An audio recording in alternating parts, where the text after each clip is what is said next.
Alright, come on, Twitch. Pull up for me. Come on. There you go. There you go. Alright, so let's get started with Marianne. Oh boy. So... hi Pandora. I don't know why you always start with Ayaya, but I appreciate it. Yeah, we literally just started 30 seconds ago. Okay, so I'm not sure what day it is. Oh, no, I'm not going to show the branching tree. We have a great relationship with Hannah, which I did not look this up, but apparently she can have a relationship with Hannah, because Hannah's bi. So, like, that would be interesting. I know what you're shooting for. Like, if there's a gay option, I have to have it. Like, I don't... It's in my blood. But, yeah, and I'm assuming, Marianne is gay from this, like, decal here. Or she just really, really likes Yuri. I don't know. Or both. Or both. Anyways, let's get started. So, 7:15 p.m. The numbers are so little on the type of my screen, and they glare at me with such intensity that I can just hear their accusations. I'm late for a night out with the girls, yes, but I have a perfectly good excuse, jeez. Night out with the girls? What girls? Considering I didn't follow all the girls. Marianne's a player! Considering I didn't follow typical office hours, they really can't expect me to be able to just go as I please at 5:30 on the dot. The client is, first and foremost, my priority. I have to sit tight with my personal assistant, Chris, when my personal assistant, Chris, tells me we have a big one coming up and that I shouldn't miss this one. He knows a lot more on the who's who and the what's what when it comes to these socialities, and I trust that judgment call. I really don't have time for rich people. And yet who does she go to work for? Their drama and their politics. These sort who were born with silver spoons in their mouths and who were used to wagging their silver tongues about. I let him handle the negotiating with them for the most part. Why else would I have hired him? But he told me I'd receive a message about it an hour ago. If only he has the full shilling when it comes to the time. Come on, I have a social life too, you know, to an extent. Sort of. Sort of. It sounds like... That's relatable. Pressing my head against the table, I try to stave off an incoming headache when the notification for a new email pops up. All I'm expecting is a, hey, this is looks like a good project I found, go send them a design, or something like that, really. That's how it often goes. Even with these rich, jammy clients... Jammy clients? I've never heard that being used as an adjective. Okay. Who's heard of me from their equally rich, jammy friends, I can't expect them to hire me right off the bat. Maybe it's an Irish thing. I've never heard that phrase before. Which is all well and good and reasonable. We figure out what they want, send them my profile, my drafts for their projects, my rates, and hope for the best. Oh. This is a big client, Marianne. I'll babysit Baruthiel for you. Oh, that's her cat, right? Just please take this one project. I promise this person is huge in Luxborn. Mr. Parker, this is a formal request to secure the services of Marianne McCullough, hereinafter called the designer. She's the designer, the only designer that exists, as authorized by Hannah Wright, hereinafter called the client, for interior work out at Ermengarde Mansion, Luxborn, United Kingdom. The client hopes to have the designer there on 21st of October, Friday, with the time pending. And why can't Yahoo email actually be called Yoo-hoo email? I don't know, but that would be amazing. I used to call it that, actually, before I actually knew what it was. Well, I mean, that's who Johans is emailing to, is chrisoakparker@yoohoo.com. At yahoo.com. That would be fantastic. But as I open the mail and see that I've been requested by the client specifically, well, I certainly didn't expect that, and it's pretty straightforward, too. Anyone else would probably be excited. They would be working with the Hannah Wright. She's just one of those rich socialities that everybody loves to talk about, no matter how hard I try to tune such nonsense out. It would have been enough for me to reply an affirmative to Chris and leave, but he has never pleaded for me to take a project before. We've worked with big personalities in the past, celebrities, bankers, and even a few politicians. My PA had been indifferent about those. So the question bounced about my skull before I spy one of the email attachments. Wright Enterprise donates $2.5 million to Refugee UK. Wow. A newspaper clipping from the Luxborn's Daily Business News section boasting the headline. It certainly caused quite a stir back then. Apparently they had invited businessmen and socialities everywhere, and the guise of it being some big business announcement. $2.5 million and an expensive-looking party to boot. These people sure know how to throw their money around. Not that I should be so callous. They're going to do a lot of good and help a community of people with all those pounds.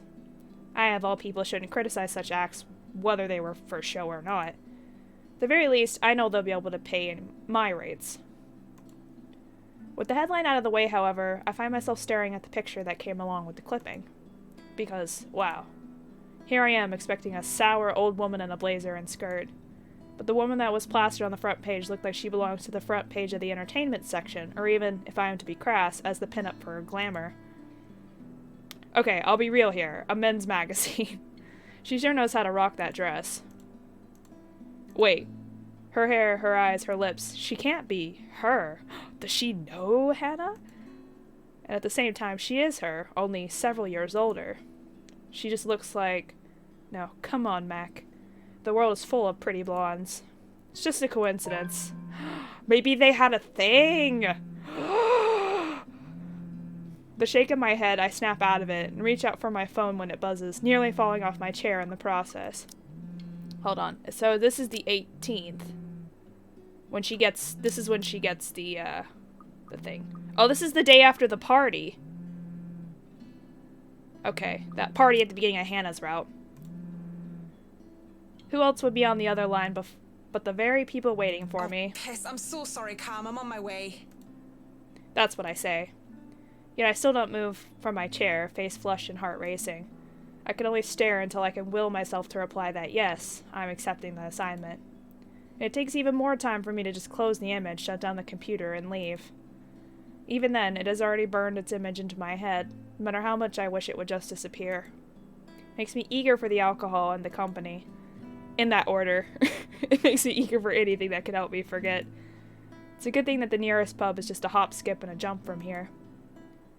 She seemed so, like, collected, though, like, in all the other scenes. Like, there's no way I would have known she was nervous, like, talking to Hannah. Is that good of an actor? I guess.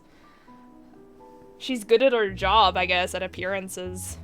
The Galway Shawl, as it is called by those who frequent in the place, is the only decent Irish pub in this country. In this county. County? Country?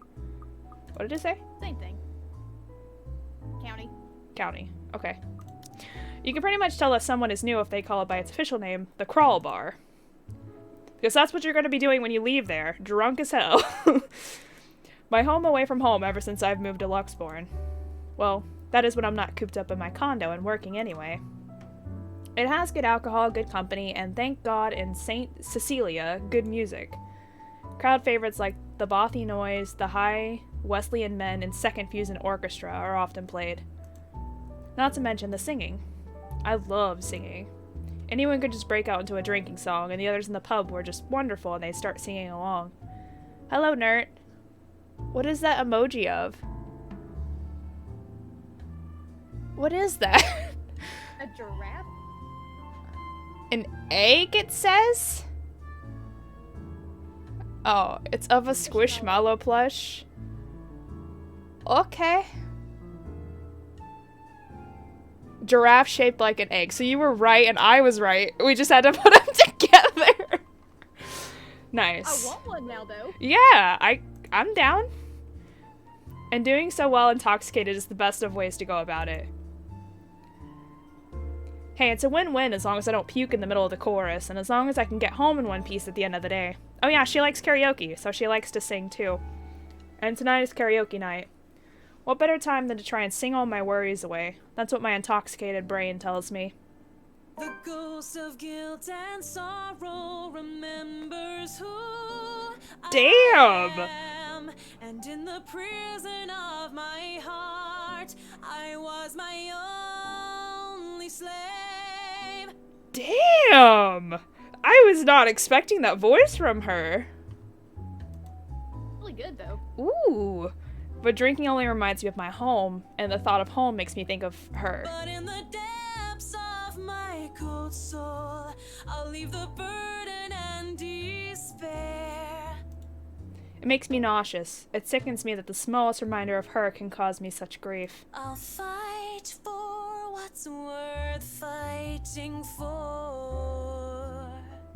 Forget the fear, forget the rest. Of course, that might just be the booze, and any other day I would have scolded myself for drinking too much. I lied to the Lord, I lied to myself, I lied to you and everyone I care, until there were no more lies to tell. But I already have a client, and we'll be having our first little meet and greet in a few days. Cowardice is easier than being brave, but at last I found the strength I lost to sing my love letter to you. I mean, better a love letter than the letter. 'Cause people can lie, but my lone heart beats true. I want to at least enjoy this night, get over the hangover tomorrow, and return to being a prim and proper professional after. That song was for Cam, our lucky bride-to-be. So give her a hand, Galway shawl. Oh, her little blush is so cute. Considering the state I'm in, one can excuse my smug grin as cheers and applause rise among the pub's patrons. Because, possibly off-key public singing aside, I feel like I'm on top of the world right now, and that's a good reason as any to belt out in front of these strangers. With good drinks and good friends, there's nowhere else I'd rather be tonight.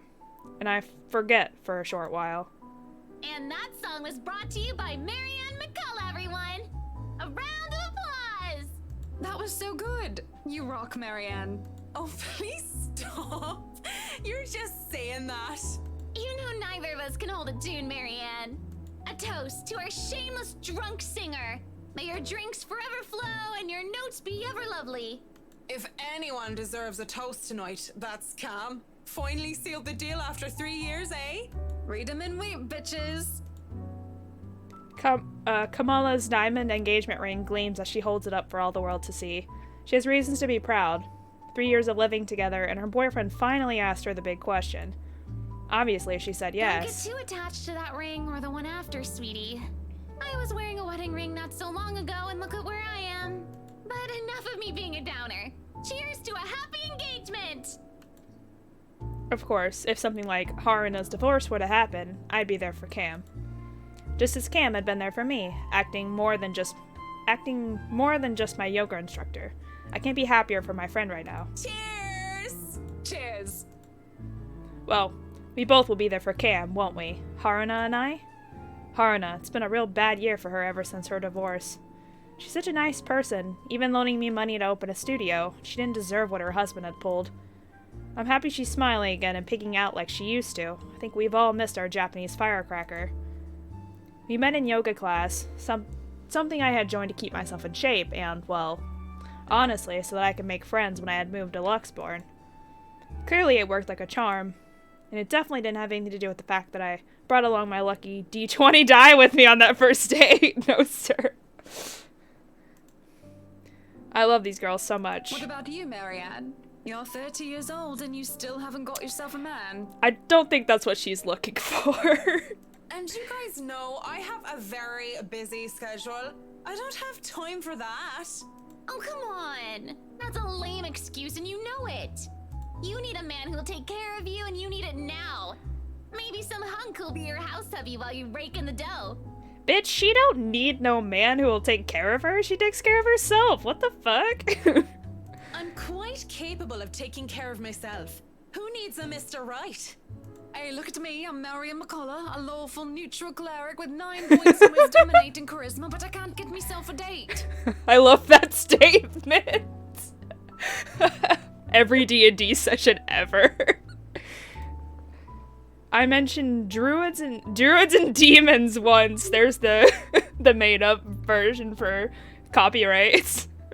Once. They don't even know the rules or understand what the numbers mean. And I certainly am not some sort of holy person. I am a far cry from a miracle worker, and I barely have the willpower to fight off demons, especially my own. Actually, maybe she isn't looking for a Mr. Right, but a Ooh. Mrs. Right. Oh, my Marianne, we still love you even if you're in the closet. That would explain some things. Howdy now, you don't have a ring anymore. Maybe you two can be together. It doesn't I don't work have to that worry way. about best girls being alone. It doesn't work that way. I wish it was that easy. What are you on about? There's nothing to explain. But the more I deny, the louder they tease until the other people in the pub start to watch.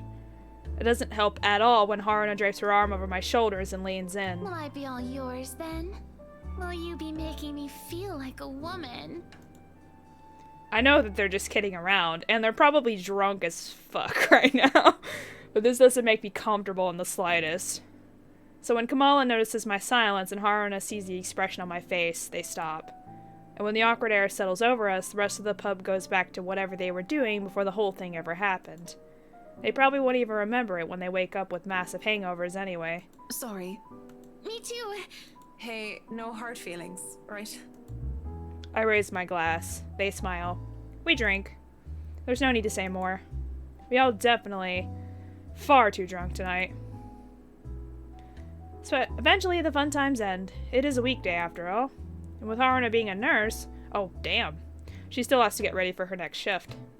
Cam also has a loving fiance waiting for her at home, and really didn't have to make a fuss about having left some buns in the oven when she took off early. Really, I understand. I was the one who insisted, who was determined to get pissed drunk anyway. Moving to the bar, I sit. Alone at last. Oh! Shit! It's Mr. Right! Look!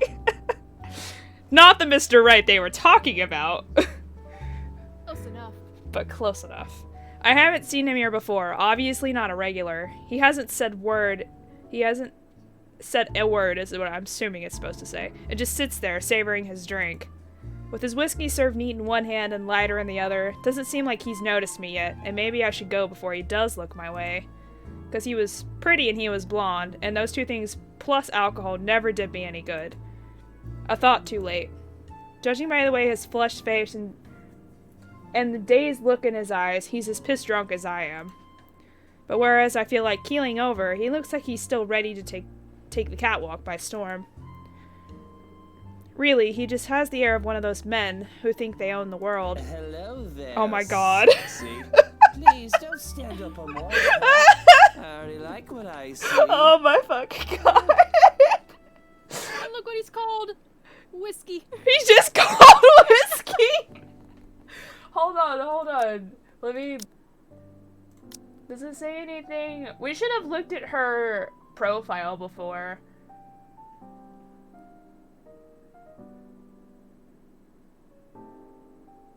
So it doesn't really say anything.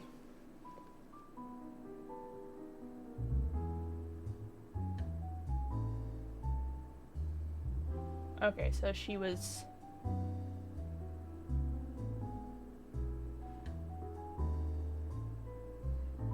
Interesting, okay. Fancy a drink? It'll be on me. I hate drunk Luke. But then again, I might be pleasantly surprised if he proves me wrong. That's Taka, right? I hate drunk Taka. Want some between the sheets? Oh my god. Sex on the beach? I'm talking cocktails, of course. That accent with those words. I bet he had fun with that. Fat chance. But it doesn't matter, we both know how to play this game. And there are two different ways for the night to end. One thing or another is going to happen. The question is, what do I want to do? Oh no, that's fine. I'd rather order some blue balls or some AMF if you don't mind. He looks like he's about to say some witty retort, but he stops himself and downs the rest of his whiskey. I order a mint julep. He gets another whiskey, and we start the customary small talk. I know nothing about drinks, by the way, so I probably am gonna butcher all these names. Of course, the saying, ask me no questions and I'll tell you no lies, goes without saying. We ask nothing about each other, offering up falsehoods to establish a strenuous, fake connection between two strangers at a pub, if only to pass the time. Whiskey, as I have come to call him, is supposedly 20 years old, single, takes care of his sick that's some bullshit. That's a bunch of And is a manager of some sort. That's bullshit. That's all of that is bullshit. He's actually in his 30s. We don't have his profile, but he's 31. yeah, Hannah's 31. I think he's a bit younger than her, but he's definitely 29? yeah, he's either probably 29 or 30. He's definitely late 20s. Definitely not 21 years old. No way. Definitely He does not single. not have a sick mother. He is married. And he is not just a manager. Manager of what? I didn't care to listen to the details. Meanwhile, Mint, as he has come to call me, is 29 and I'm, what did I say I was again? And she's 30, right? Oh yes, I told him that I was a professional chocolate taster, but fuck it. I'm going to lie about what my job is. Might as well make it fun.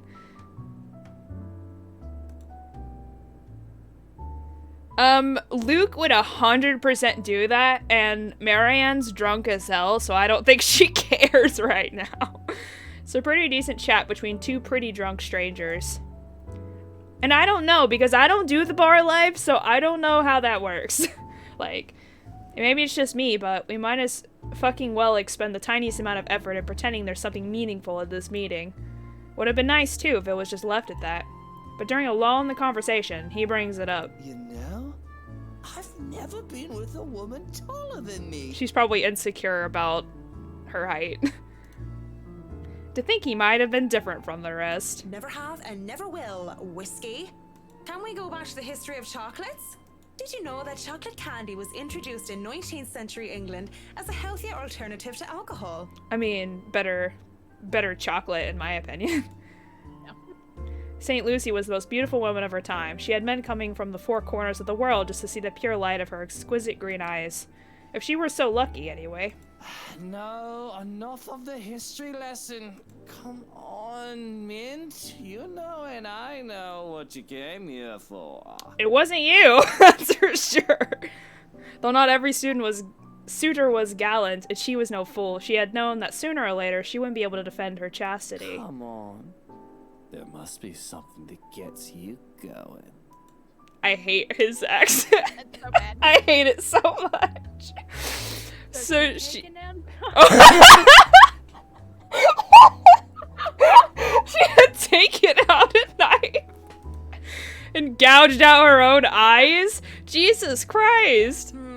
There is something, but I don't think you can handle it.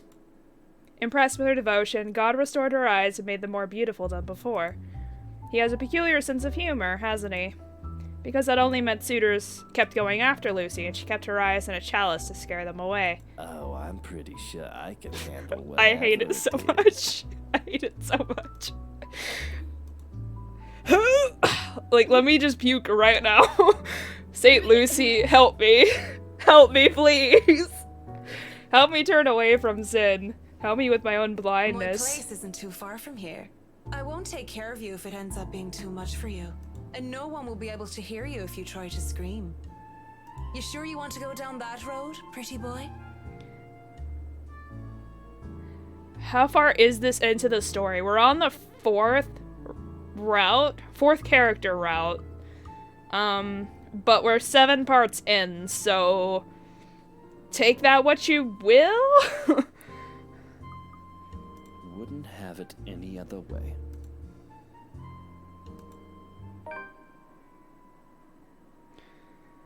Oh boy. The best thing about having my condo so close to the pub is the ease of access. As long as I can stand and walk, I can make it home. Maybe I'd need help from a kind neighbor or two to help me with the last leg if I've really gone overboard on the alcohol. But I always made it home. Sometimes with company. Of course, that always comes with complications, especially with the real clingy ones. But it isn't anything a good tip about stalkers to the building security can't fix. I'm always nervous, though, even if this isn't the first time I've done this. The first few minutes when we enter my room and the first few agonizing minutes when I try not to panic. Okay, Mac. So far, so good. Don't let him smell your fear under all that liquid courage. Is that what booze is called? Liquid courage? I guess it depends on who drinks and how it affects them.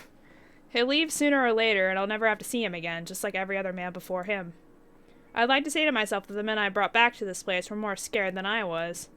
Yet there is no fear when I look into Whiskey's eyes, only delight.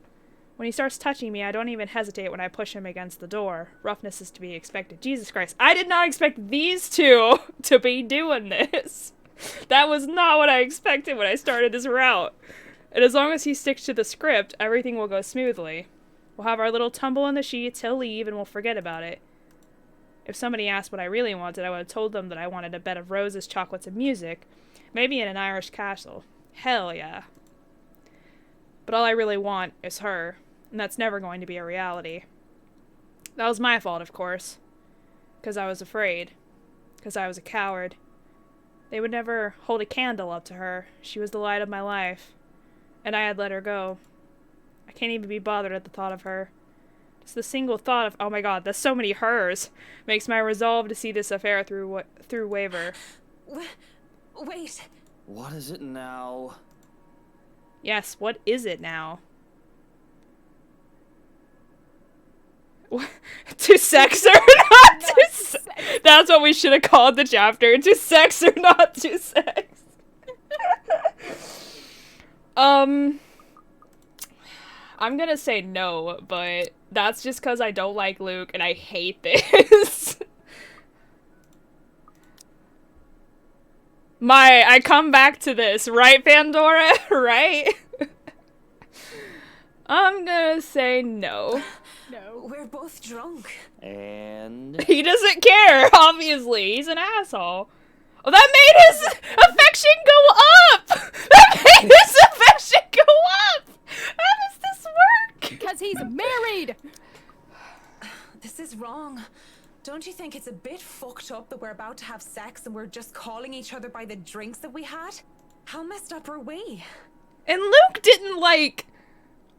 I mean, maybe he didn't remember, but, like, when he met Marianne during the job, like, he didn't seem to, like, notice anything. Doll, shut up with the ethics and morality talk. It is seriously putting me out of the mood. If you want to leave now, Whiskey, I understand. I mean, with how smashed you are, it'd probably be best for you to sleep the night unless you want to be mugged. But I won't stop you. And this isn't going to happen. Bloody hell. Cock blocked!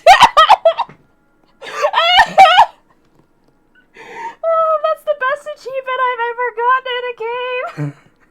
I love it. Of course, he's annoyed at me for putting off our sexual congress.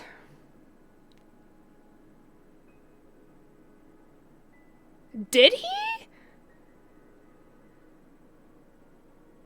Called it off. Hannah was like, oh, have you met before? I don't remember that, but okay. It's been a while, so I don't remember exactly. But no. She probably did, and I just forgot. Interesting. But no means no, and beyond spewing a few profanities under his breath, he surprisingly simmers down soon enough. I was worried for a moment that he might try to force something. Oh yeah, I would have forgotten, yeah. Instead, he makes a slow show of fixing his suit and smothering down his hair before making himself comfortable on the nearest seat he could find. What are you doing then? You have a guest in your home. Put the damn kettle on. Jesus Christ. Dandelion tea if you have it. But I suppose all you have are those shitty tea bags from the store. Ouch! Let me just punch you right now. If it isn't for the absurdity of this turn of events, I would have flipped him off for thinking I have no taste. But in the end, I just laugh. All I got are cans of Korean ginseng and lemon balm, though. No dandelion. Without a second thought, I do wet the tea. That's 3 minutes to get the kettle to a boil. 3 minutes where we say nothing to each other. I mean, what do you even say to the guy I was going to sleep with until I changed my mind? I doubt he's in the mood to talk about the influence of Troy's of Mallory. So unusual by the time we're both seated on my bed with mugs of tea in hand. Just so you know, whatever is going on right now is a lot stranger and fucked up than the one night stand. We are two messed up individuals by your logic. Everything is messed up, if you ask me. War, terrorism, War? famine, poverty, loved ones and loved lost. I mean, I do agree. Everything's fucked up, but... This whole world is a cesspool. The dead air is telling when it fills the room once more. One would think that this is the perfect time to burst, to spill about whatever issues that made us the fucked up person that we are today. And it is. But I guess some part of me would rather not put the weight of my problems on somebody else's shoulder. It wouldn't be fair to leave that to a person when I don't even know if we'll ever see each other again. Sooner rather than later, we both pass out on my bed, mugs left forgotten on the floor. When I wake, Whiskey is already gone. Of course he is. Bottle of painkillers and a note on the table are the only evidence that I wasn't alone last night. I don't even question where they're from, or just how he knew my name. I'm just grateful for something to help with the hangover. Might as well. I have a job to do.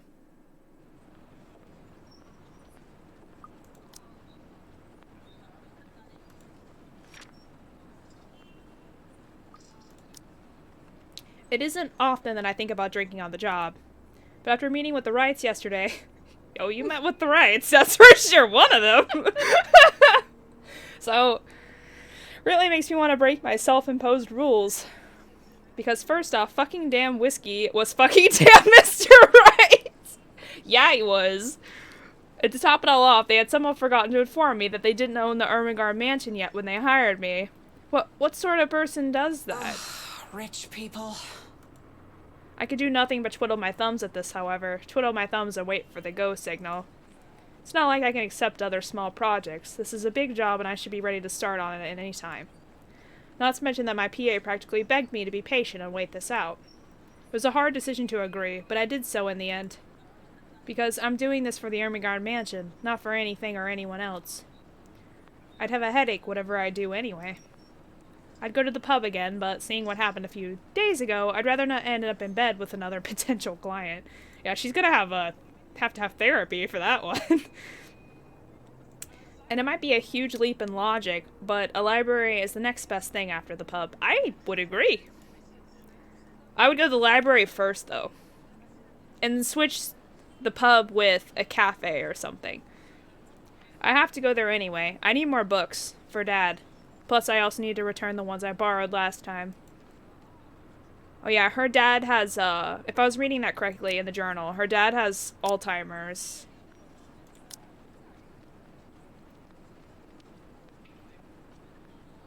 Yeah, he was diagnosed with Alzheimer's.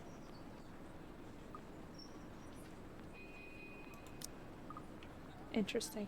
Finding a new book or two to read for myself while I have nothing to do isn't such a bad idea either. So on a Saturday morning, I find myself going to the only library in Luxbourne to, hopefully, cool off. There's only one? That's sad. After returning in Urzuli in a poetry book by Henry of Podebrady, I asked the librarian about the several titles on my list, though I don't have much luck on that front. Dialogue with Death has already been snatched, and she bluntly said that she did not keep our mathematical universe for someone who didn't return books on time. I make headway, at least, when I ask about Siege and Rendition of Havana by Jacobo de Pezuela. If you count her snarling and pointing at the history section as headway, that is.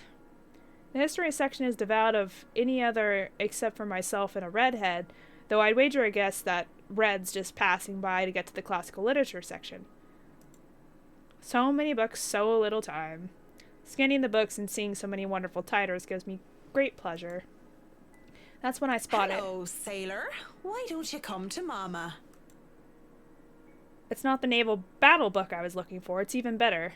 History of Luxbourne Architecture. Oh yeah, that's her kind of book. Yeah. Oof. The newly acquired History of Luxbourne Architecture. First edition, too. I know I just have to get it. I've been waiting to get my hands on this book for so long. The fact that there is only one copy proves to be a problem, though, when Red reaches out for it at the same time I do. I think I had this first. I had a miss. feeling it was Rebecca, yeah. I can always stare her down when she refuses to let go of the book, because she's kind of a book nerd too. Refusing to let go of it as well, I raised a brow at her in the hopes that the fact that I was significantly taller than her would intimidate the girl. Even then, she refused with a rebellious look. This isn't exactly light reading, miss. I mean, do you even know which architect was at the forefront of 18th century Irish architecture? A beat. She blinks and I can't help the smirk on my face, which is wiped off when she opens her mouth. Edward Lovett Pierce, who established the Palladian style through his work with Castletown House and the Irish Houses of Parliament. This bridge was destroyed in this year to delay French troops while under the regency of Mary of Guise. This is not what I was expecting. Let's be honest, how many people would know these history facts? Aside from me, anyway. Going right to the obscure ones, aren't you? Easy enough. Tullybody Old Bridge in Clackmannanshire, Scotland, on the January of 1560, if we want to be specific. Please don't ask me to make choices of answers, because I don't know any of this. Suddenly it's a game where we throw these history questions and facts at each other back and forth in hushed tones unless we want to be thrown out of the library. After a while, it goes from some strange competition into this strange but friendly banter, if it could be called that. But as fun as it is, the exchange soon slows down until we're grinning at how odd this whole scene is. Marianne McCulloch, my desire for potatoes doesn't quite match what the stereotypes suggest.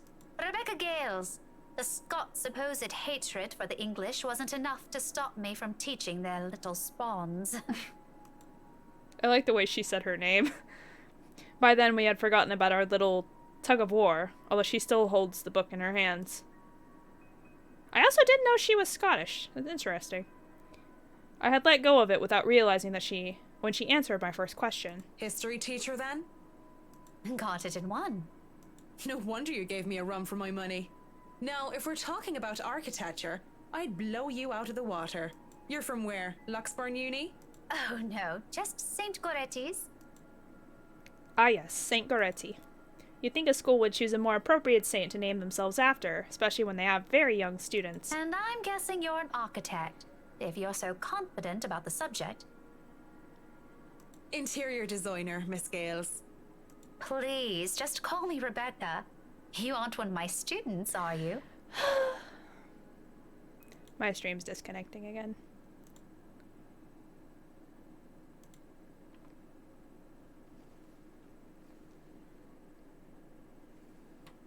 Hold on. Don't even know if you can hear me, but hold on.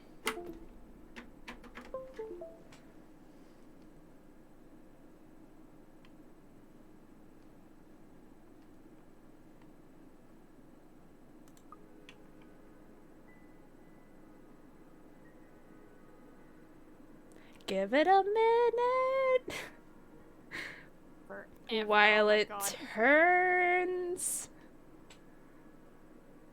It'll come back. It just takes it a minute.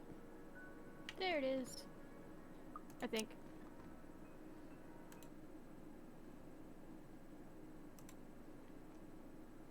Is it back? Okay.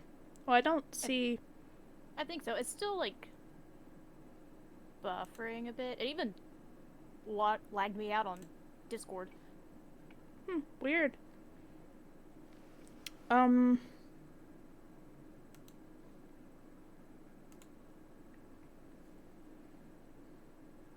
I don't know why that is. Oh, I think it's back. Or not. I don't know. I don't either. It's a good question. It disconnected instantly after. So either that's my internet or something. Oh, Twitch!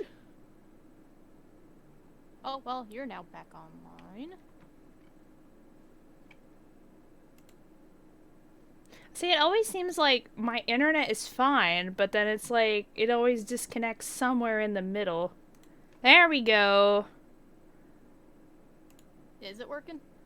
Yeah, it shows green on my Streamlabs, so we should be fine now. Why? Every stream. I only stream like 2 hours, maybe 3 hours a day. Like, Marianne, then. I could have said that I was an architect, but there's no point in explaining why I wasn't one anymore. So, I've never seen you before. I'd like to think I've met every history aficionado in town. I blame the rock I've been hiding under, of course. That, and I'm usually only here on the weekdays if time We allows. back! Work often has me meeting clients on the weekends. That must be interesting work. It allows for some creative freedom, sure, but it's like working with children sometimes. Though you probably have it harder working with actual children. The hardest part is convincing them that your idea is their idea. That sounds exciting. It is! But isn't that true for any workplace, though? We just cross our fingers and hope there aren't any man-children in charge of important things. Any big projects right now? I can't imagine that interior designing is a frequent thing. I'm working on the Ermengarde mansion. Lucky me. That mansion. Inta. Wonderful. Breathtaking. I can't wait to start in it. Okay, Pandora. Sorry. Now that is beautiful architecture. A pause. Looks like she wants to say something at my mention of the house. Does she know about the house at this point? I mean, I think that's a local legend thing. Well, yeah. Where's the timeline on this?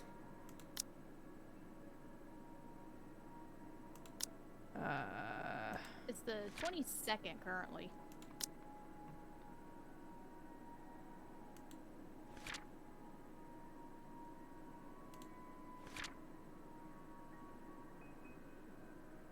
At So I this think they point. just Okay, bought yeah. it.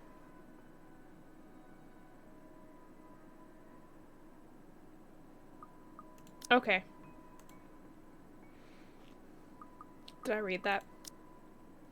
Looks like she wants to say something at my mention of the house. I'm not surprised. That place is certainly popular with the locals, especially with the urban legends attached to it. In the next second, though, she seems to think better of it and drops what she's about to say. So, do you have a portfolio or anything I can take a look at? I'd love to see your designs. Maybe you have some on a tablet? I've met some designers before, and they're always going crazy over these virtual room apps or another. A tablet? Please. Callicrates didn't need those silly eye tabs when he built the Parthenon. I certainly don't need one to design a house. The computer back at my place is all I have. Why should I buy such an expensive gadget that will just get outdated within the year, when what I have is just as functional? The traditional ways had a far more personal touch, in my opinion, not to mention those smartphones are awful tools of procrastination. That is true. I can't even count on one hand the number of people I see going outside, only to have their eyes glued to the things. And fuck touchscreens, I know, right? They're evil things that make typing what should have been a simple task harder. I do have an online portfolio if you'd like. I can... Speaking or thinking of the devil seems to have summoned it, because before I can even carry on, Rebecca's attention wanes as she pulls out her mobile. For what I can only assume is a call, she gives me an apologetic look before standing up and excusing herself. Off further into the aisle she goes, for some privacy. I do my best to give it to her as well, trying to tune her out. Belle, is something wrong? Lunch at the coffee house? Sure, I can make it. I'm not too far, I can be there in 10. But with how quiet the surrounding is, she can't blame me if I overhear snippets of her conversation. When she returns with a sheepish look on her face, I know that our friendly chat has to be cut short. Sorry, I have to go and meet with some friends. It's fine. Totally fine. No need to even apologize. About the book. Her embarrassment increases twofold when she realizes she's still holding on to History of Luxborn Architecture. I don't give her time to think about it as I put a hand up and shake my head, fishing out a pen and a paper from my bag along with one of my business cards. I hand them over to her. You know, I'm busy with work, so I might not even be able to take a peek at it anytime soon. You can go ahead and have it. But you'll have to ring me up when you're returning it just so I can snag it right away. Deal? She makes quick work, penning her number down and handing it back to me with a grin. Deal. Just message me during school hours, of course. You have a good day then. You too. With Rebecca gone, I'm left alone, standing in the history section. Although my original plans were simply to sit down and read a good book, our little pop quiz, if you could call it that, made the time pass by without any of us realizing it. It was fun, and I do believe I made a new friend. Good job, Marianne. Even with the talk of lunch, however, I don't feel like grabbing a bite to eat. There are still other books to read here, and I'm hoping to find something that will help me while I work through with the rights. Something like how to deal with arseholes professionally 101, just in case. I need that book. I know, right? I've dealt with a lot of uppity, snooty, and rich clients before, but it's still better to be safe than sorry. Because Luke Wright just takes the fucking cake, and he probably manages to eat it, too. Seems the world is conspiring to keep me from my me time, as my mobile vibrates in my pockets the moment I find something from the shelves of the classic literature section. Marianne McCulloch, Charlie Rose Design speaking. Oh my god, it's been so long since I've seen Rose. She's alive. Oh my god! Rose Cooper here, Miss McCullough. I hope I didn't catch you at a bad time or anything. But I just wanted to check in and tell you that we've got the clear to hand over the documents. Madam Wright told us that we should forward the floor plans to you. Already? How did they go through the process so fast? Surely there's so much red tape to even acquire the forms and the transferring of rights. No matter how rich the rights are, it shouldn't be this quick, right? Right? So, if I can just have your email, I'll be sending them your way.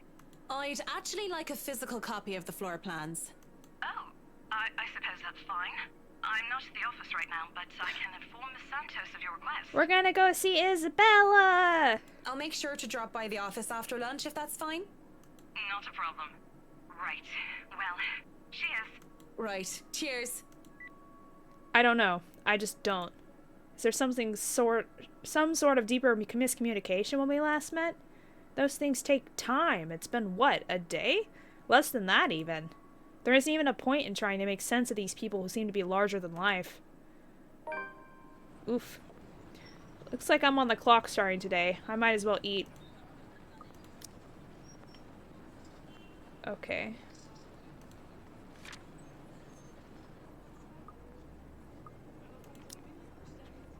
Grabbing sufficient chips from one of the street food stalls, I find a table to spend time with a copy of, oh my god, I'm gonna butcher this, Marquis de Sade? Crime of Love, since Rebecca left with the book I wanted. I've read this one before, along with the rest of his works. This would be the 18th time, in fact. But it's always nice to read through it again, when I don't have the time to enjoy something new. Besides, when you're dealing with people so filthy rich that they just end up plain filthy, you need the good old Marquis's sound advice. La blessure se trouvant sans aucune sorte de conséquence. That's really good French. Holy shit. The wound being without any consequence. Of course, it's folly to think that things have no consequence when everything actually does. Briar Realty Corporation's Luxbourne branch isn't too far from the city center, just a few blocks away, and I can easily eat and walk. I'd rather use this time to rest before I go into a flurry of activity. No doubt there will be so much to do when we get our hands on the mansion. Still a lot better than working on another Walk, condo, it's like at least. 3 buildings from the library. Yeah, really is not that far. Surely, no matter how much BRC and the old owners put into the restoration and preservation of the place, any big repairs would be superficial at most.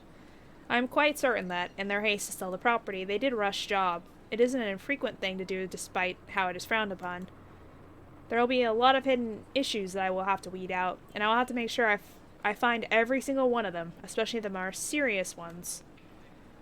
Structural integrity is definitely on top of the list we will have to consider. The building might look sturdy, but it is centuries old. That alone will likely pose a few problems here and there, but limitations on what we can do. Besides, despite how much I detest these rich snobs, they can pay rather handsomely, so long as I do an excellent job and do more than necessary. Those two things always made sure the referrals keep coming. I don't even have to hunt down projects for myself. When I do go up to BRC's office, I can't help but stop and stare when I enter the building.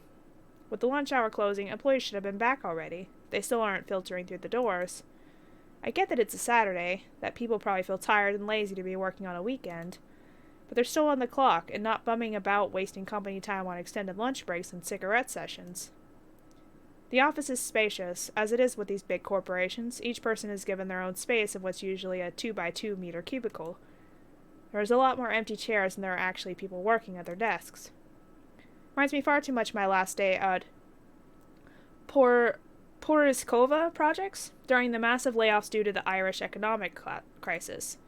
But it isn't just that, though. Everything is as quiet as the grave. It's as if these people are merely ghosts. Oh my god. Speaking of ghosts, Santos comes through the door looking as if she's just seen one. She looks at me, wide-eyed like a deer caught in the headlights, ready to bolt at any moment. I'd ask out of concern, but I feel it's not my position to do so.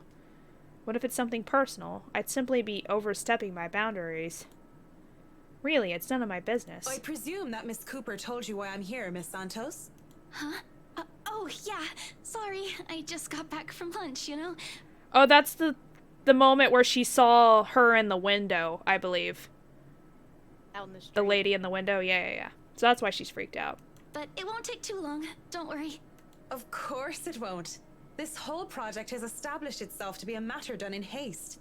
I do hope it doesn't mean that people are being careless in their duties. She flinches and looks like she doesn't quite know how to respond to that. Thankfully, instead of opening her mouth, she leads the way towards her station and goes to fetch the floor plans. It won't take too long, as she said, but it does take a bit. Time spent to compose herself, most likely. You know, we usually just email these things. I prefer the real thing. Not that you would know. You probably have your nose stuck in front of a smartphone when you're not working, and even when you should be working, playing those mindless, addictive games. I definitely wish Chris would stop playing that Batcat thingy during work hours, too. But Batcat! Cat Bat! This is fun! I know what you mean.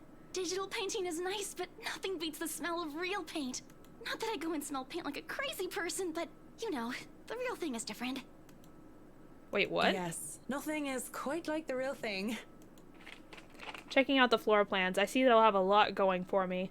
Now I know how Ray felt when he found the Central Park West building floor plans from that one movie. See, this would be something I would like to have a physical copy. Like, it helps you see it better this way.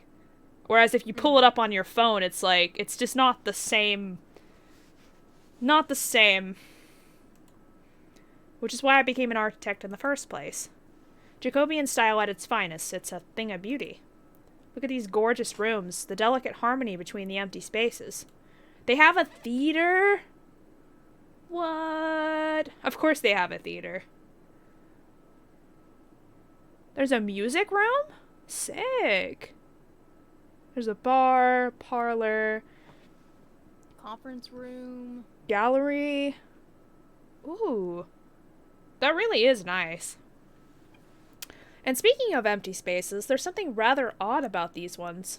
I feel a bit silly saying it out loud because I've never lived in a big house, let alone a mansion. But during the tour, I had the distinct impression that the rooms were bigger. Maybe the scale is wrong? It's not much of a problem. And it is an old house. There had been little details here and there that I would have liked to address during the open house, too. But it was all forgotten in the wake of Miss Santos's incident and the trouble with ownership. The wine cellar is going to be a problem. I shudder to think what sort of repairs they did to that place. Oh, there's the wine cellar. There might have been things that were swept under the rug, pushed to the dark corner of the rooms and hidden away in barrels, water damage that could have been covered up.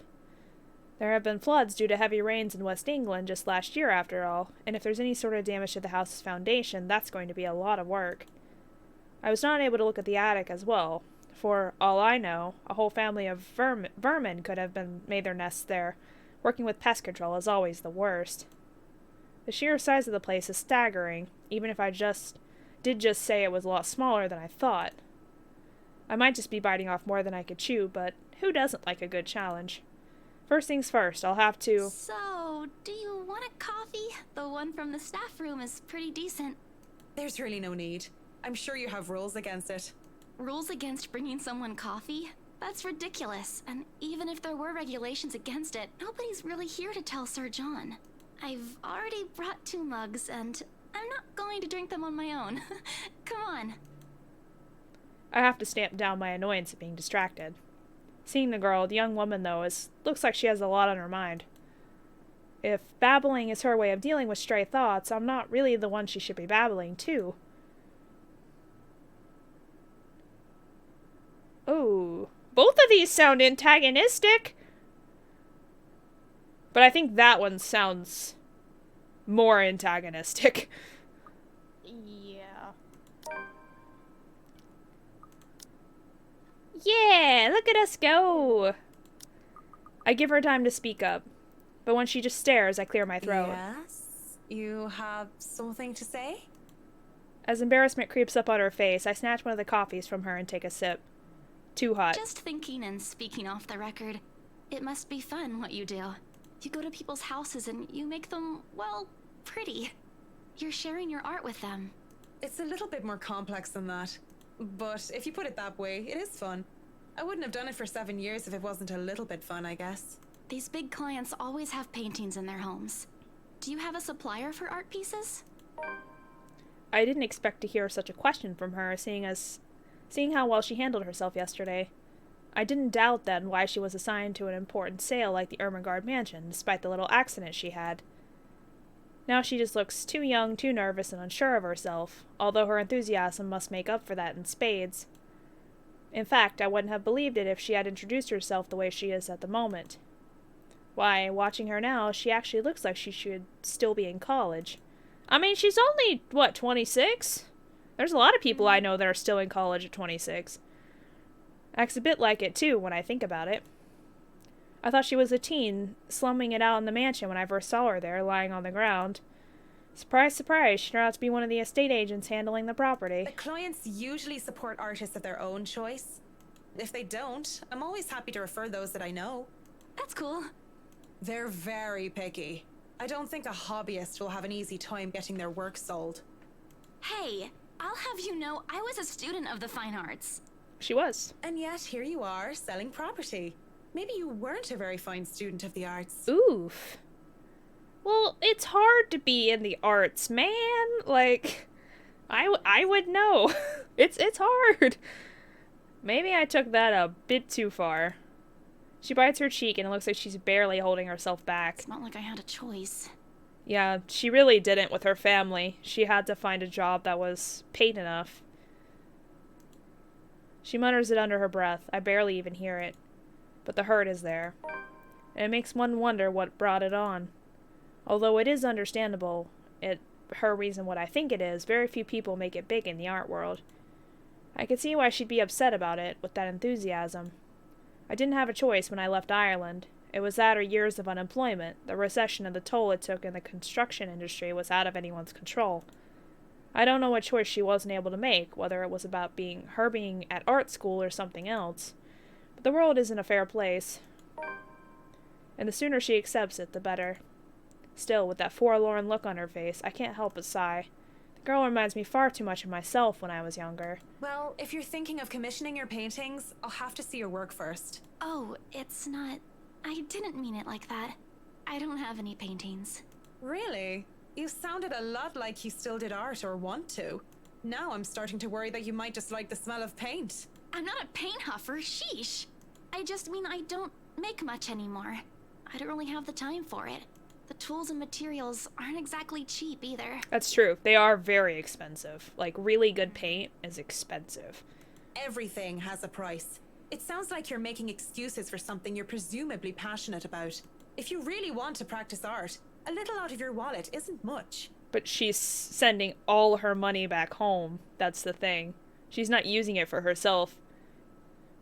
It's not but Marianne doesn't know that. Yeah, I know, but we know the not. context. Life's simple.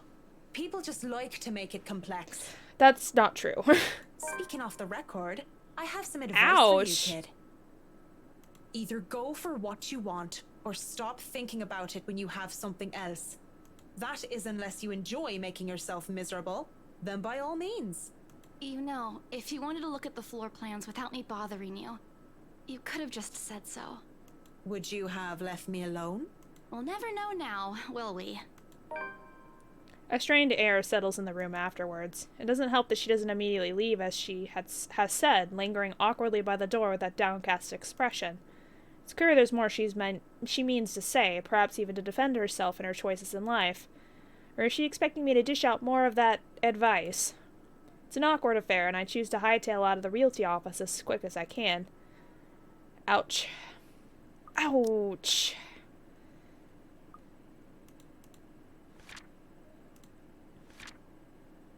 So that's here. Yeah, that was the window. Okay. Interesting. Though I'm able to keep myself professional at all times does not mean I like it.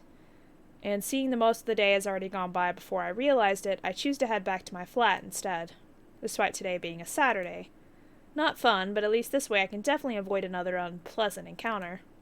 Considering how much I'll be seeing Whiskey in the near foreseeable future, I have a feeling I'll need all the rest of the weekend can give me.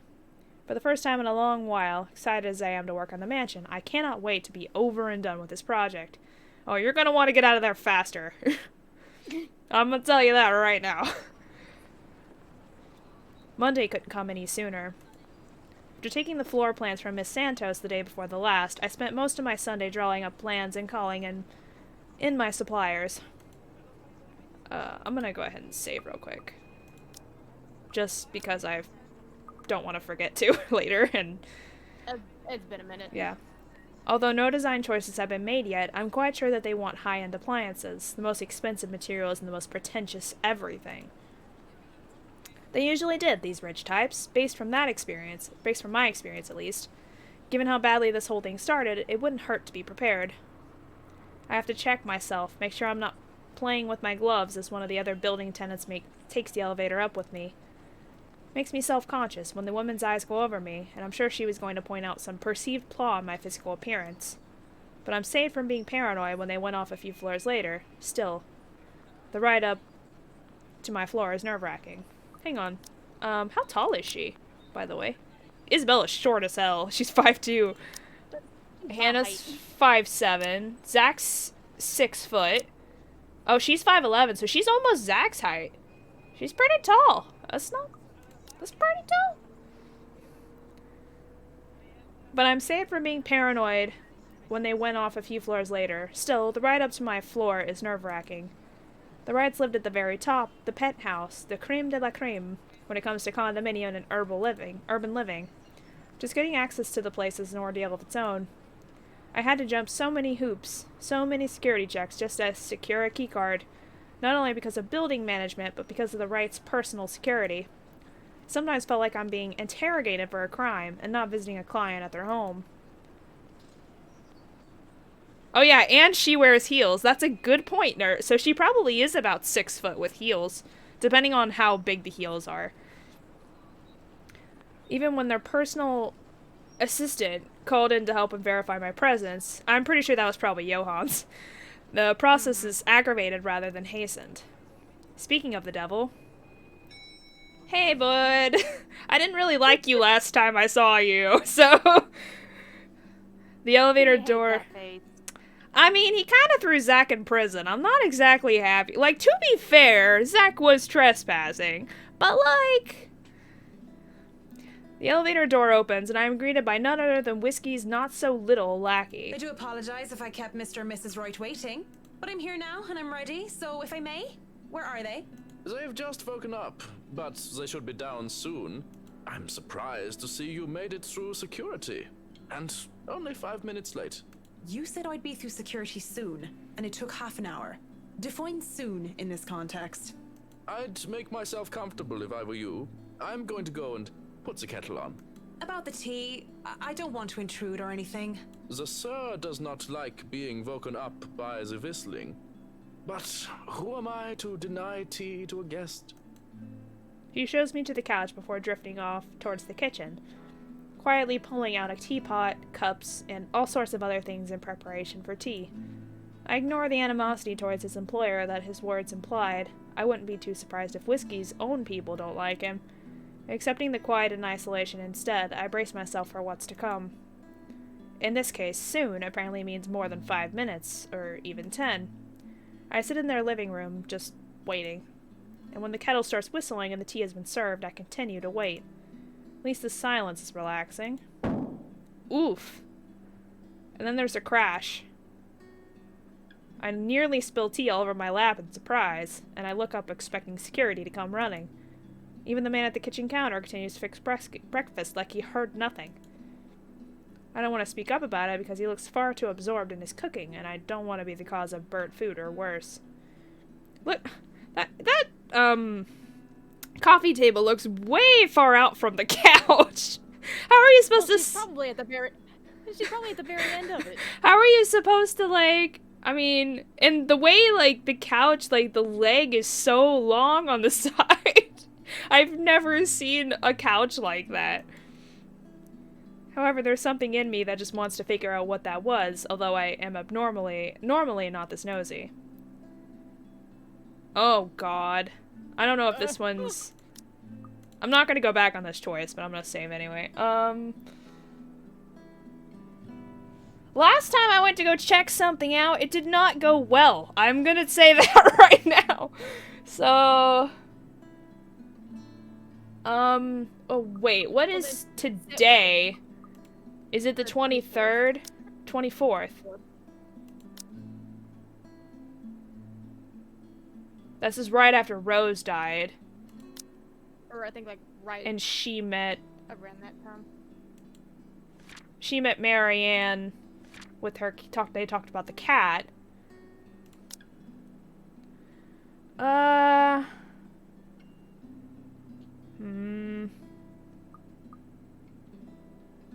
to think.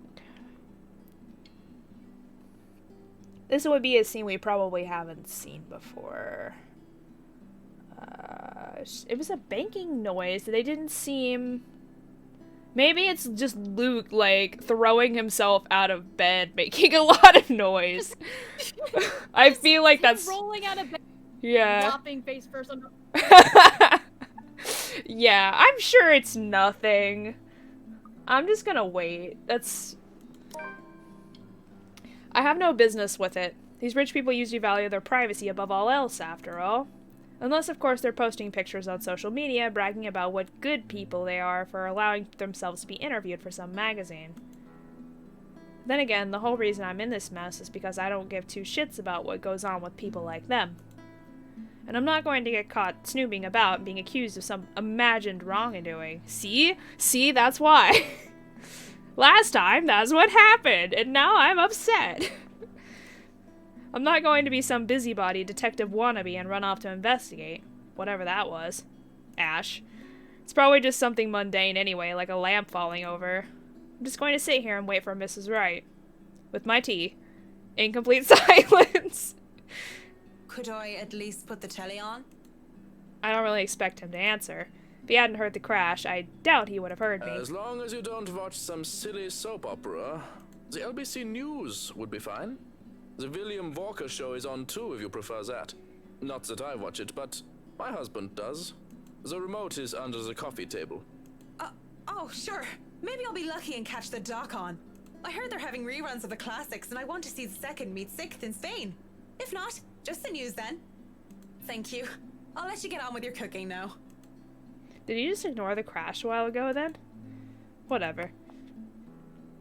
Fetching the remote, I turn the TV on in hopes of filling the silence. Trying to, anyway, because the thing won't turn on. And doesn't that make the silence more awkward, or what? I know it might not be the best with tech, but I'm sure I can work a simple television remote. The batteries must be dead. Oh my god. That's the lady, the blonde lady. Me written in blood. The previous owner of the house, right? There's blood everywhere. Help me, it says in red. Look at the clothes, though. That looks too new. I look at my own hands and find them clean, yet I can see my grisly reflection gaping back at me. And though there is nothing staining my skin, I can feel the sticky and warm feeling of blood dripping down my cheeks. I should be worried. Instead, I feel my attention drawn towards her. Her beautiful blonde hair, her soft lips with skin so fair and swaying hips. I want nothing more than to hold her, plant my lips on her neck, and to run my fingers through her hair. With blood dripping down her? Right now? I don't care. She laughs and she smiles when she looks at me, but where are her eyes? Temptation has gone in an instant, and I recoil, horrified at this reflection I am seeing, only to back into something, or rather, someone. It's gonna be Hannah. I knew it! Mrs. Wright stands there, twirling a lock of her blonde hair, a soft smile on her lips and a hand on her hip. I almost back away, but I ground and remind myself that this is my client. Whatever I just saw. Well, it wouldn't be too far-fetched to say that perhaps I am going a bit daft. It would be preferable, of course, to think it was all the trick of the light, or the markings of an overactive imagination. Good morning, Mrs. Wright. I'm sorry, I didn't see you. Have you been standing there long? No, I just came down and saw you were having a hard time with the telly. We must have forgotten to change the batteries. Are you alright, dear? You're looking a bit pale. Haven't you had breakfast yet? No, I'm fine. I had breakfast already, Mrs. Wright. I just need... Well then, you mustn't have had enough breakfast. I'm all for a good diet, but that's the most important meal of the day. Johans is cooking up pancakes. Pancakes will make anyone feel better, he always says. We can sit down and tuck in. You'll feel right as rain once we get some fluffy, syrupy goodness in you. And are you sure you're fine, Marianne? You're shaking. Looking down at my hands, I could see them trembling. Really? Just because she looks so much like her? I'm becoming a damn train wreck. I've been seeing her in my dreams and hearing her voice ever since I met Mrs. Wright at the mansion. With so many blondes in the world, what was different with her? What was different this time? Well, do we be honest? Or do we not make her worry?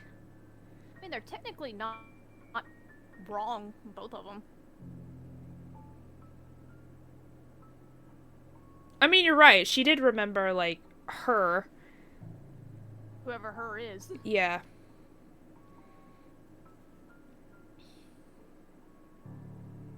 Which one would make the relationship go up, though? That's what I want to know. I mean, our relationship with her is already pretty good, so it's not like it's disastrous. Maybe.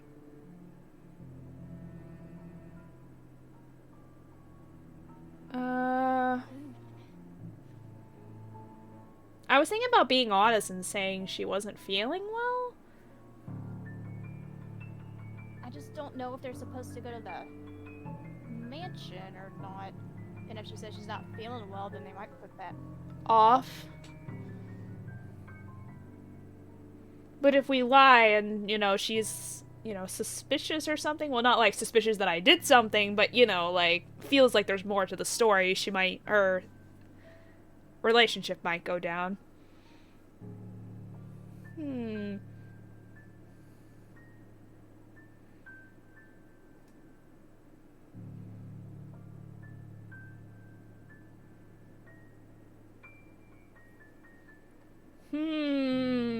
I don't know.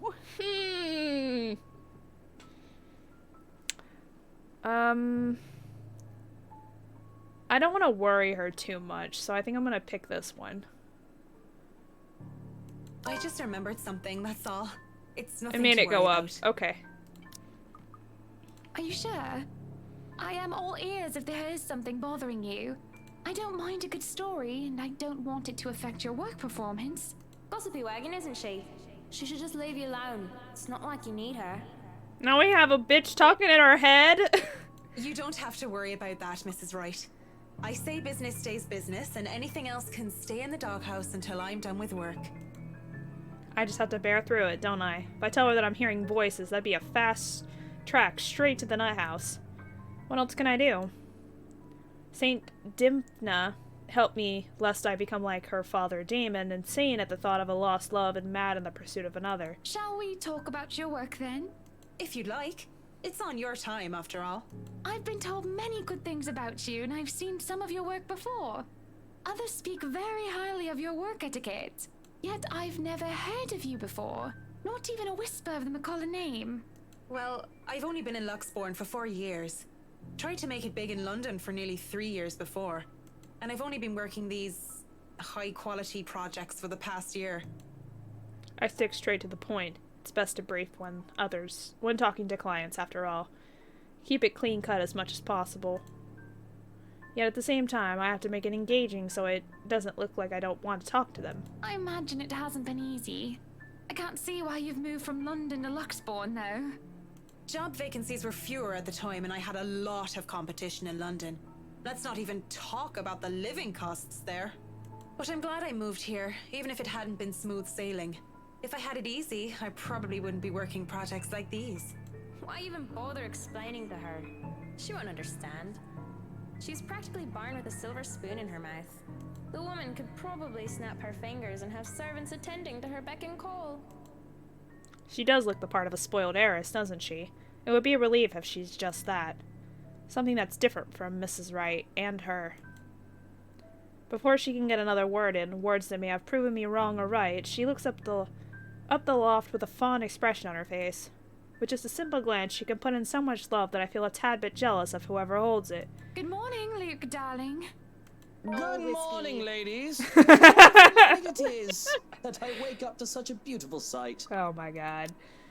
Shut up. Wait. Just shut up. There's that. Okay. So this is the 24th. Gotcha. I do hope you two are getting along. I smell pancakes. I do hope you two are considering a diet just so I can have them all to myself. Don't be a pig, Luke. You eat all of those and you might stop fitting into your tight suits. What? I'm not a pig. You don't think I'm a pig, do you, Marianne? Yes. Yes, I do. Very With his saucy smile and playful wink, I can't help but think, you are a bit of a pig, Whiskey. I don't know, Mr. Wright. I'm an interior designer, not a zoologist. The only styles she must be familiar with are statement of works. Well, don't be a bore. You two might not be in a rush, but I'm going to go ahead and feast. If you dawdle too long, he'll hog all the syrup. Rich people are so eccentric. That's a word for it. Come on then, we can discuss business over food. There is no denying the clients when they invite me over to the table. Though it is too personal to share a meal in their home, it would be terribly rude to deny their invitation. Oh, Jesus, that looks good. Oh my, what's this over here? Is that extra syrup, or? The cup or the plate? The plate, like, with the little, maybe jam? It might be jam. Besides, the pancakes did look and smell heavenly. A bowl of clotted cream, fruits, syrups, jams, and other spreads are laid out next to them, making for a colorful arrangement. If this was a brunch with friends, I would have gladly helped myself to the whole lot. But as this is, I accepted just a few pieces of pancakes and topped it off with lemon and sugar. You know, I was a tiny bit serious when I said I wanted a helipad. And you're not serious about the greenhouse, the vineyard, and the stables? What's the difference between regular pancakes and English pancakes? Well, I do want those too, but I know you'll agree to those. We're talking about interiors here, honey. You don't handle exterior designs, and whatever handles those sorts of projects do you, Marianne? Crepes, the little thin ones. Oh, they call crepes pancakes? That's so weird. Well, I mean, they're kind of the same thing. Well, I mean, for the most part they are. They're just extremely thin, and then they fill them and wrap them instead of, like, eating them flat. So they're ate completely differently, but, like, the way they're made, like, it's just a flat version of a pancake. You just don't let it rise. Interesting. I've made crepes before, actually, and they're really good. I'm able, actually, and willing to take a project of that nature. I was an architect in Ireland before. Of course, that's another contract entirely. That's weird, though, because crepes are French, aren't they? It's weird that they call them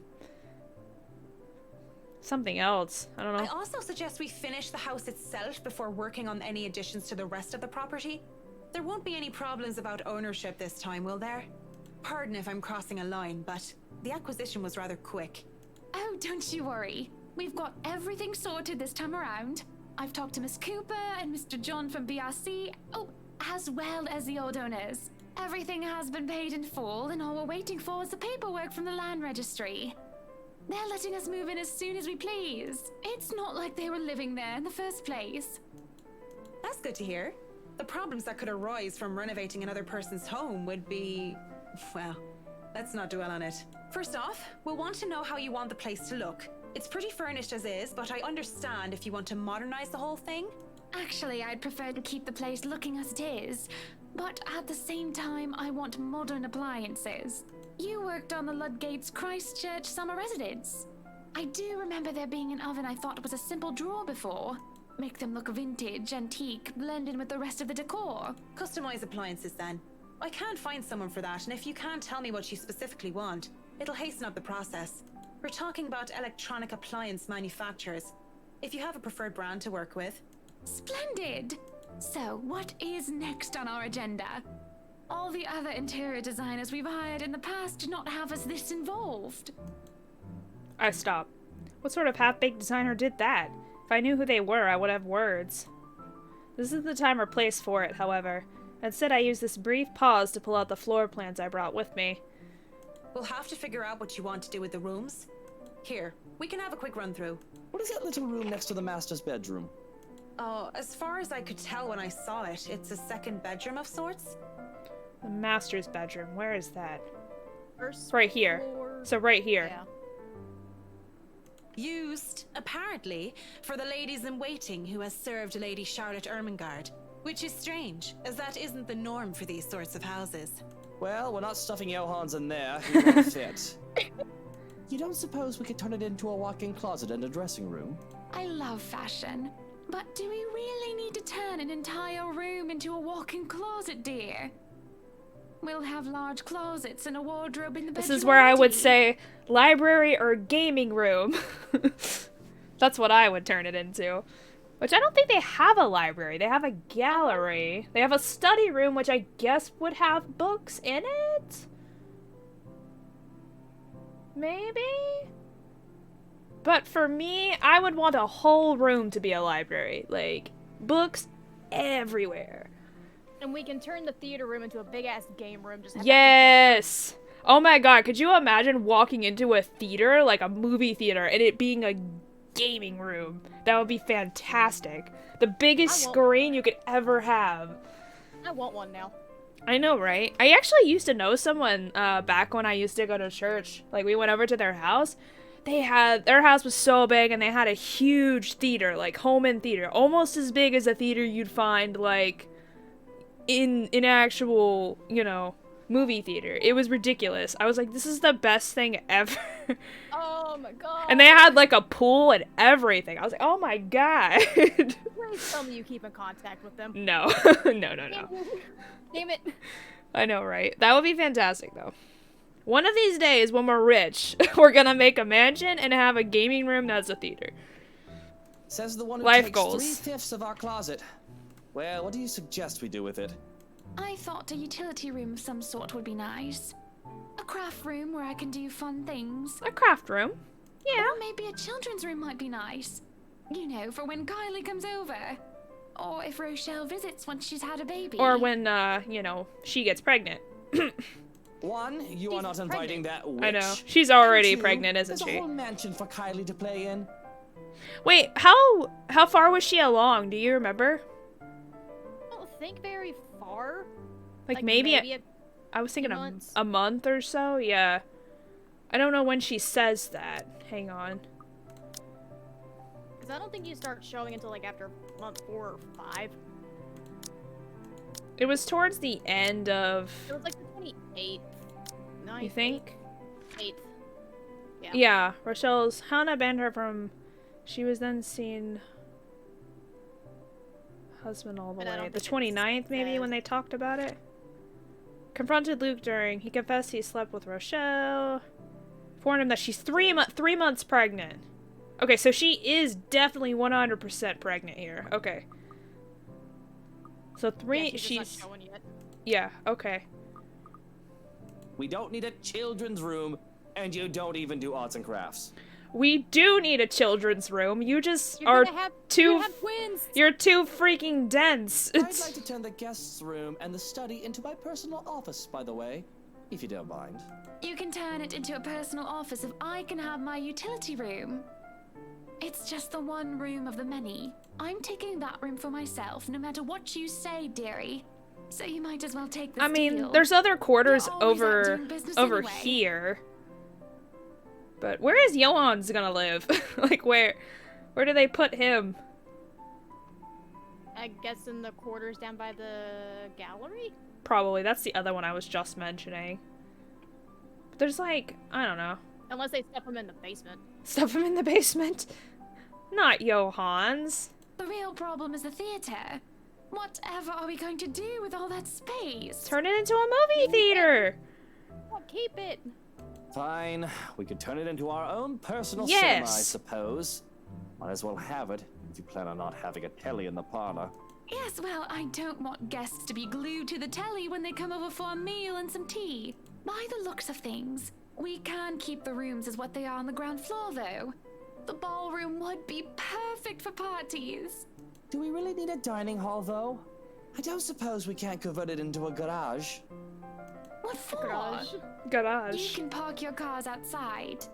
What about that room, right there, in the northwest corner? Northwest corner, that'd be the quarters, right? Again? Yeah. That's sleeping quarters for the household help? Oh, that is perfect! Johans will be glad if we have other staff members who stayed in. It'd be convenient, so they don't have to make the trip from Luxspawn to the mansion when they're needed. You'll definitely need a lot more people to maintain a property of this size. The mansion is really a lot bigger than I thought. Look at all these rooms. I didn't even know there was a music room next to the parlor because of what happened. There was a grand piano in there too, when we checked during the tour. Did you hear that, Luke? Maybe you can take up playing the piano again. Oh, you should have seen him when we were younger, Marianne. It's not like I was very good with the thing. Oh, hush you. You were no Mozart, but I loved hearing you play nonetheless. He'd come over to my home and he'd play such fun tunes. He'd sing too, and I'd dance, and it was just... Mr. Wright playing the piano? I can't imagine it. But the earnest way in which Mrs. Wright said so told otherwise. Anyway, what do you think of these plans, Marianne? Are we not even going to consider one of my requests? Not even just a closet or just a garage? Now, that isn't fair, is it? You're not the only one who's going to be living here. I hardly see how that's unfair. I told you you're getting your office and your theater, the greenhouse, the vineyard, and the stables. That sounds fair, does it not, Marianne? I mean, he's getting like 5 things. It sounds fair to me. Like, Luke might go down, but... Talk about Luke. That's gonna make his go down, hers go up. Hell, I want to be in better standings with her anyway, so... Mrs. Wright has her points. Though, I really didn't want to butt it to the spat of a husband and wife. But with the way the two were looking at me to settle this, I might as well just keep the facts instead of giving opinion. Mr. Wright, your plan isn't quite feasible from an architectural perspective. I'm not even sure how much we can do without closer inspection. Well, the one about the garage, at least. A walk-in closet is easy enough, but the garage? Yeah, I have no idea how they would fit a car, like... Where would they find the opening for that? See, a garage isn't architecturally feasible, and it isn't going to be financially sound as well. We're already going to spend a lot on your other requests. You have several acres of land to park on already. I was about to say, they have a big-ass driveway. What do they need a garage for? What? Did you calculate that on the fly? Financially sound my foot. You're probably just thinking up of imaginary numbers. Might I remind you that I was a financial manager? I also looked over and approved the expenses of our other houses. I know the rough cost of these things by now, love. It is true, she was a financial manager. Masters in business administration, major in accounting. Sometimes I think you forget that I'm not as dumb as I act. That catches my attention more than anything. It sounds more unbelievable than Whiskey playing the piano.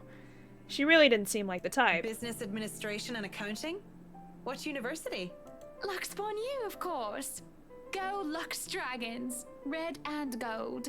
Excuse me, how about we move on this chit-chat ahead and do whatever else needs to be done sometime today? I had to cancel my appointments for this, you know. We might as well do a proper inspection with the designer this time, just to get it out of the way. Yes, no time like the present. You want a thorough inspection? Might as well do it now. We actually took another look at the property yesterday, though it was brief. But I'm sure you would want to see it yourself, to spot anything we might have missed. It's not like I have much of a choice, do I? Not really, no.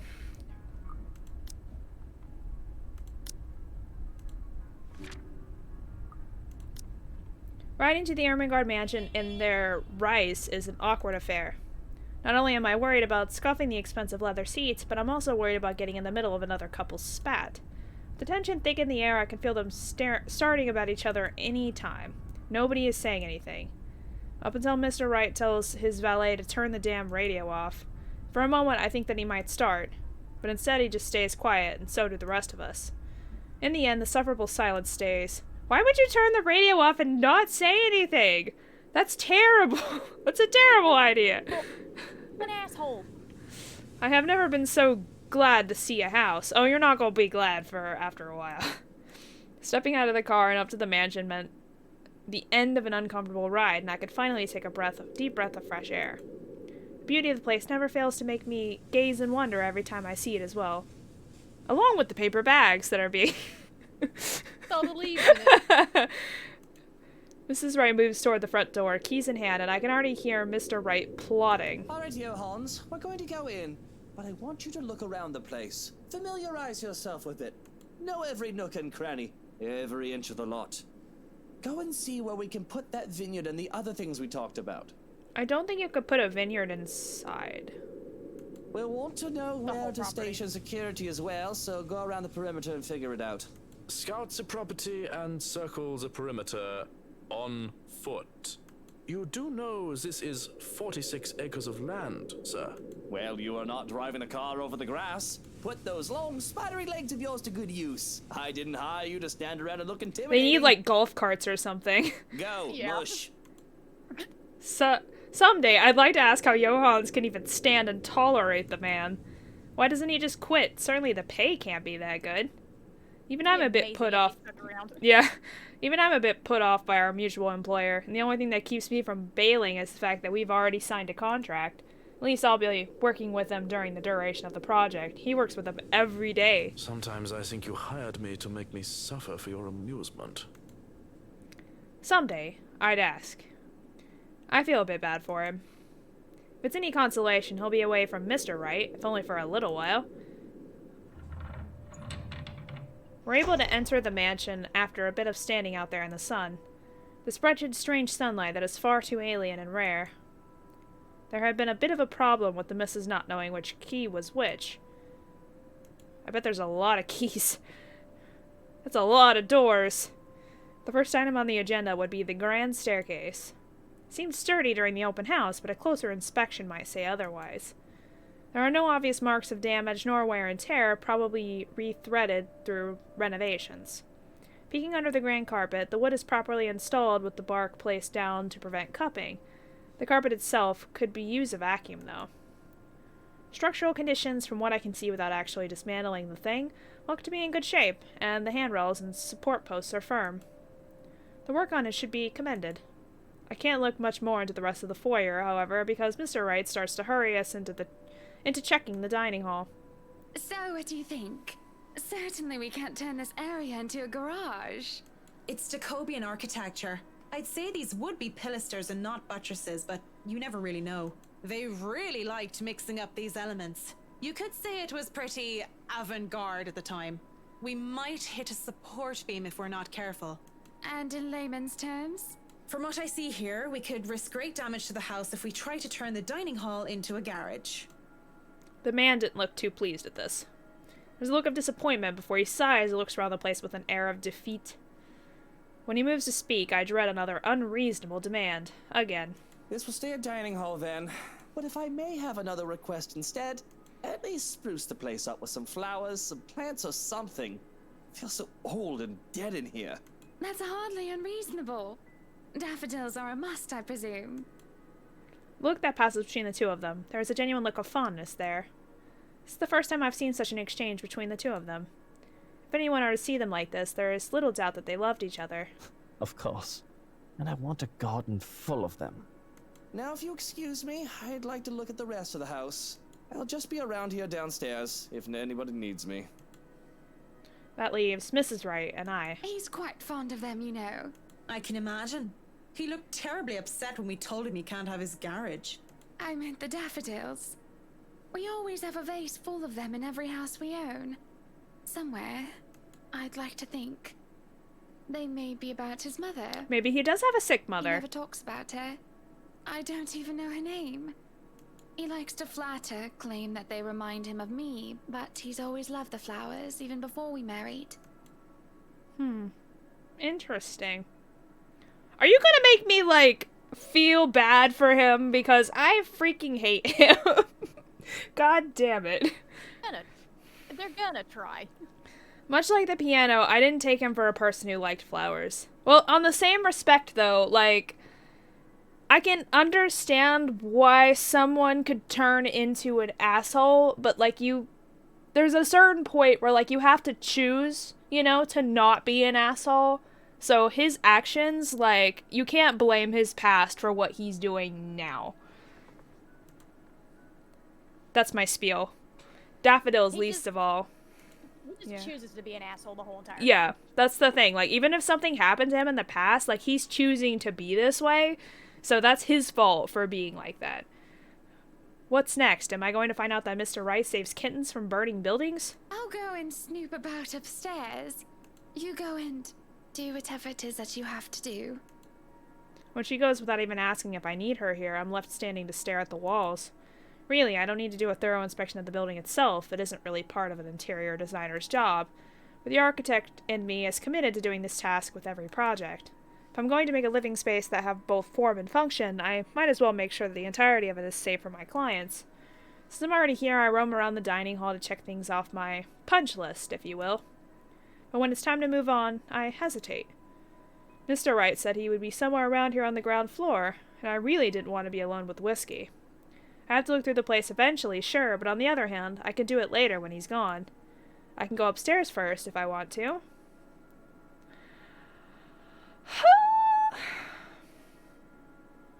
So we're on the ground floor. So Hannah went up to the first floor. And Whiskey's on the ground Whiskey's floor. on the ground floor. Fuck him. I want to go find Hannah. Yeah, let's go find Hannah. Yeah. I've already seen enough of this. It's not gonna, because they don't know where she's going, so it's not gonna affect any of their relations other than it's gonna cause a scene to occur, probably. I've already seen enough of this floor during the open house. Of course, I know that it's just a convenient excuse. I just don't want to be in the same room as Whiskey anytime soon. I wouldn't either. So I might as well just go upstairs first. She'll probably need Whiskey after that. Yeah, she'll probably need Whiskey because of Whiskey. The banisters on the grand staircase's landing are solid, and at a proper height, any lower they would be trouble.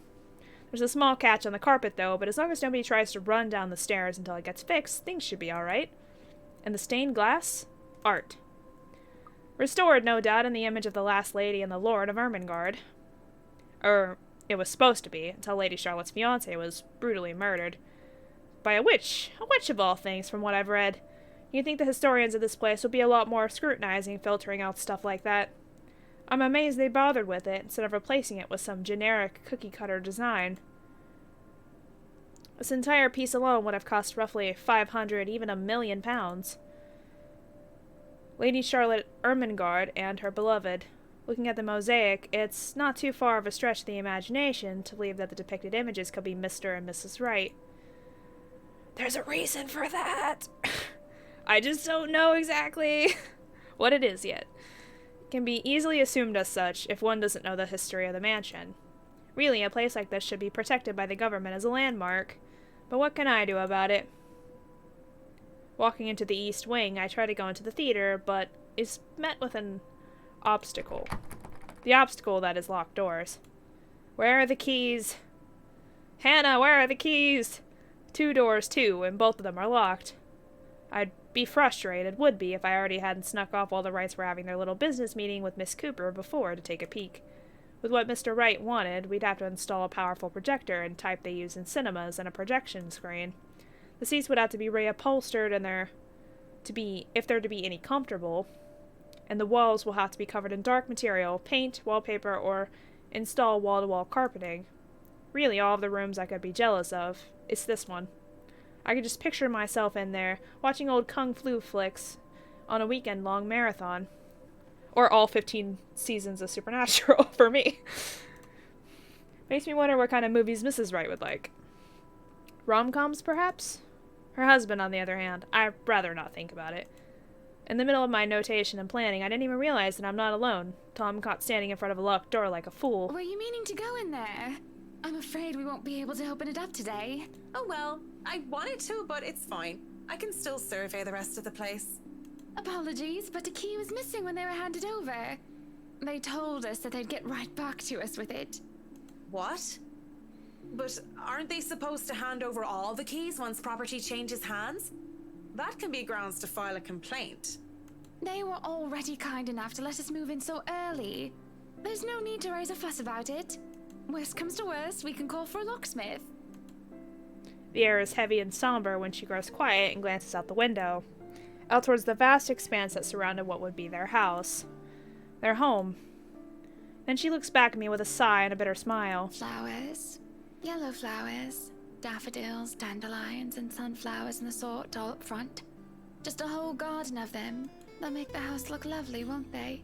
Of course. A garden is a wonderful addition to any home. As I say this, her eyes roam over me, scrutinizing and thoughtful. I have to hold back the shiver that threatens to run down my spine at being inspected so closely. Yes, it must be nice. We're still talking about the gardens, yes? I mean, not having to worry about what another person thinks of you. Oh, she What do you thinks mean about by that. that? She thinks about that all the time. She lifts her hand and points to her wedding ring before it falls listlessly to her side. Sometimes I wonder what would have happened if I didn't marry Luke. There'll be no fights about walk-in closets or silly helipads. I could do with this place as my heart desires until there's nothing but content. Then again, I wouldn't have bought this place if it wasn't a gift for him. I probably wouldn't even be in Luxbourne if it wasn't for him. Maybe I would have moved to London, Manchester, or Birmingham. I might have even left the country altogether. France, Germany, Spain, Canada, Sweden, even America. The possibilities would have been endless. I don't know what to say to that. What is there to say? I'm sorry, I must sound so petty and ungrateful. I do love him. So very much, even if he can be a bit difficult at times. Difficult is an understatement. Oh no, not at all. I'm just confused why you're telling me this, of all people. Just a whim, I think. Just flights of fancy, that's all. Don't you ever think about one decision you've made in your life and wonder how much would change if you chose to do things differently? Sacked chapter! I made a terrible decision. But we're sticking with But it. it's okay. I try not to dwell on the past, ma'am. The key word is try, of course, thinking of the past brings up too many ghosts. Memories of her. Hi, Pred. Welcome back. And I do wonder what would change if I had just said yes when she asked for me. Maybe she'd still be with me. Ooh. I return to the present, just like I said. I try not to dwell on the past. Why don't you decide on your own? That's what I want to say. Let her make her own decision. She is a strong, independent woman. She can make her own decision. Oh, that made it go That was not down. the right choice. Ouch! Her worries seem simple enough. I mean, it doesn't have to be as difficult as she makes it out to be, right? Why don't you decide on your own? I meant nothing against Mr. Wright, of course, though whiskey buggered me to no end. By law, she would be owner of the house. Well, unless they signed a joint property ownership anyway, which is a rare thing as far as I know, especially among these highbrow types. Sure, they could actually love their spouse. I don't doubt the possibility. But money is money, and it makes people do the most horrible things sometimes. It's your house. You can paint the whole place pink if you want, and there's not much he can do. Ooh. The somber expression she had changes to a look of I contempt. could, but we are husband and wife. Equal partners in marriage, Marianne, though I can see that you don't understand. This is his home as much as it is mine. I'm not going to go behind his back over a room. And how dare you suggest that? Ouch. Sorry, that's not how I've read the choice. I don't even talk her down without causing further offense. It's in my attempt to shake off my own drama that I end up tripping right into theirs. Because really, I have no business meddling in the affairs of my clients, unless it involved interior design or architecture. And here I am, opening my mouth and yapping. I do hate to see a good woman down. That's not what I meant by it. I just mean that maybe you don't have to get the approval of your husband all the time. Or well, okay, fine. I know nothing about married life, Mrs. Wright. You're right about that. But I still think you're allowed your indulgences every now and then. I agree. Of course, my form of indulgence means buying old state 78 RPM country records which I don't even dare use with my gramophone. For her, it could be very well buying entire houses. That's just my take on it. A perfect relationship is as rare as hen's teeth. You got what you got. I mean, you're doing well enough without my advice. Sure look it. That looks to placate her somewhat. She looks away and starts to favor the view outside once more with a faraway look in her eyes. Feel free to look around the rest of the house. Everything but the theatre should be open. Just call if there's need of me. Of course, Mrs. Wright. I really shouldn't have opened my big mouth in the first place. That sort of thing only gets me in trouble. Keep it clean, keep it simple, and stick to business. That's it. Be professional. But I failed to do that just because of a pretty face. When she turns to leave, she glances back at me before disappearing into the foyer. I look out the window from where she was standing, and I move on, alone with nothing but my thoughts, and her. Finally, some peace and quiet. Thought the old biddy would never leave. I mean, not really. He kind of deserves it, though. We're making it to be. It's utter madness, this hearing things. I reckon it's the stress, though I don't know what exactly I'm stressed about. Although, in my defense, Hannah deserves better than that asshole right there. She is a good person. Like, if meeting Mrs. Wright had really thrown me for a loop, I'd be worried. If I'm developing some sort of psychosis or disorder, well, I'd call a doctor. But hopefully it isn't that. Not right here, and not right now. I mean, it could just be that personal talking cricket, the conscious, so to speak, and I'm only noticing now, though if it is, it isn't very helpful. Pushing the dilemma of voices in my head aside, I go back to work. But I can barely make it a few steps before everything tilts and shifts. What? I don't really stumble, but it feels like I'm being thrown off my feet, and the rest of the world just follows. Though my feet stay firmly on the ground, and even if I stay mostly upright, I feel like I've been heaved and put off balance. Oh no. Oh no. I don't like it when it goes dark. I have to close my eyes in the hopes of willing the sun's sense of vertigo away, but when I open them, oh no. I don't want to open my eyes. It's dark. Open them. Ah! That's even worse than what I imagined. Well, I don't feel any less sick because of the sight that greets me. Blood dripped from the walls and the ceiling, pulling downwards and seeping into the curtains and the carpet. I don't like the dripping. A wave of nausea, stronger than the last, hits me along with the overpowering stench of blood and gore. Good times, right, nerd? Good times. I want to bolt. The rational part of my head is telling me to flee. And I would have gladly done as it asked, if only I didn't hear her. In here, Marianne. Come on. I have something to show you. No, I'm good. I could have ignored it. Would have ignored it if I only heard it in my head. But I swear that this time it's coming from one of the rooms. Much further into the study. And I feel compelled to pay attention. I can't just turn around and leave. Not when it's her. I don't even think as I follow the sound of her voice. Well, I guess I don't get that choice. She does look like her, doesn't she? Similar. I'm gonna save again. It's been a little bit of a minute. Lorraine. Lovely Amanda Lorraine. Oh god. Lesser Fiona? Close enough. She was my friend, the only one that I had at I thought it was going to be Samantha's. St. Samthan's. I was a scholar, the charity case, in a school for privileged and prestigious young girls. They all looked down on me, if they cared to look at me or acknowledge my presence at all. All except her. Oh, stop your crying. You know better than to listen to Maeve. Why, I ought to teach that butterface a lesson. Wait, no, lass! I don't want you getting into trouble with the sisters again! Relax. It's not like I'm going to stomp her and her lackey's arses flat like last time. Come on, let's just go back to our dorm room. I don't want to be on my Tobler while you go get yourself punished. You'll be fine. Gip's there with you. Lorraine was there when I needed her, through my highs and lows. Having her as a friend made being in a strange school, away from my father, all the more tolerable. She saw this poor, helpless girl who was kept down and shunned by everyone else, I mean, the kind soul that she was, she rescued me. So brave, so beautiful.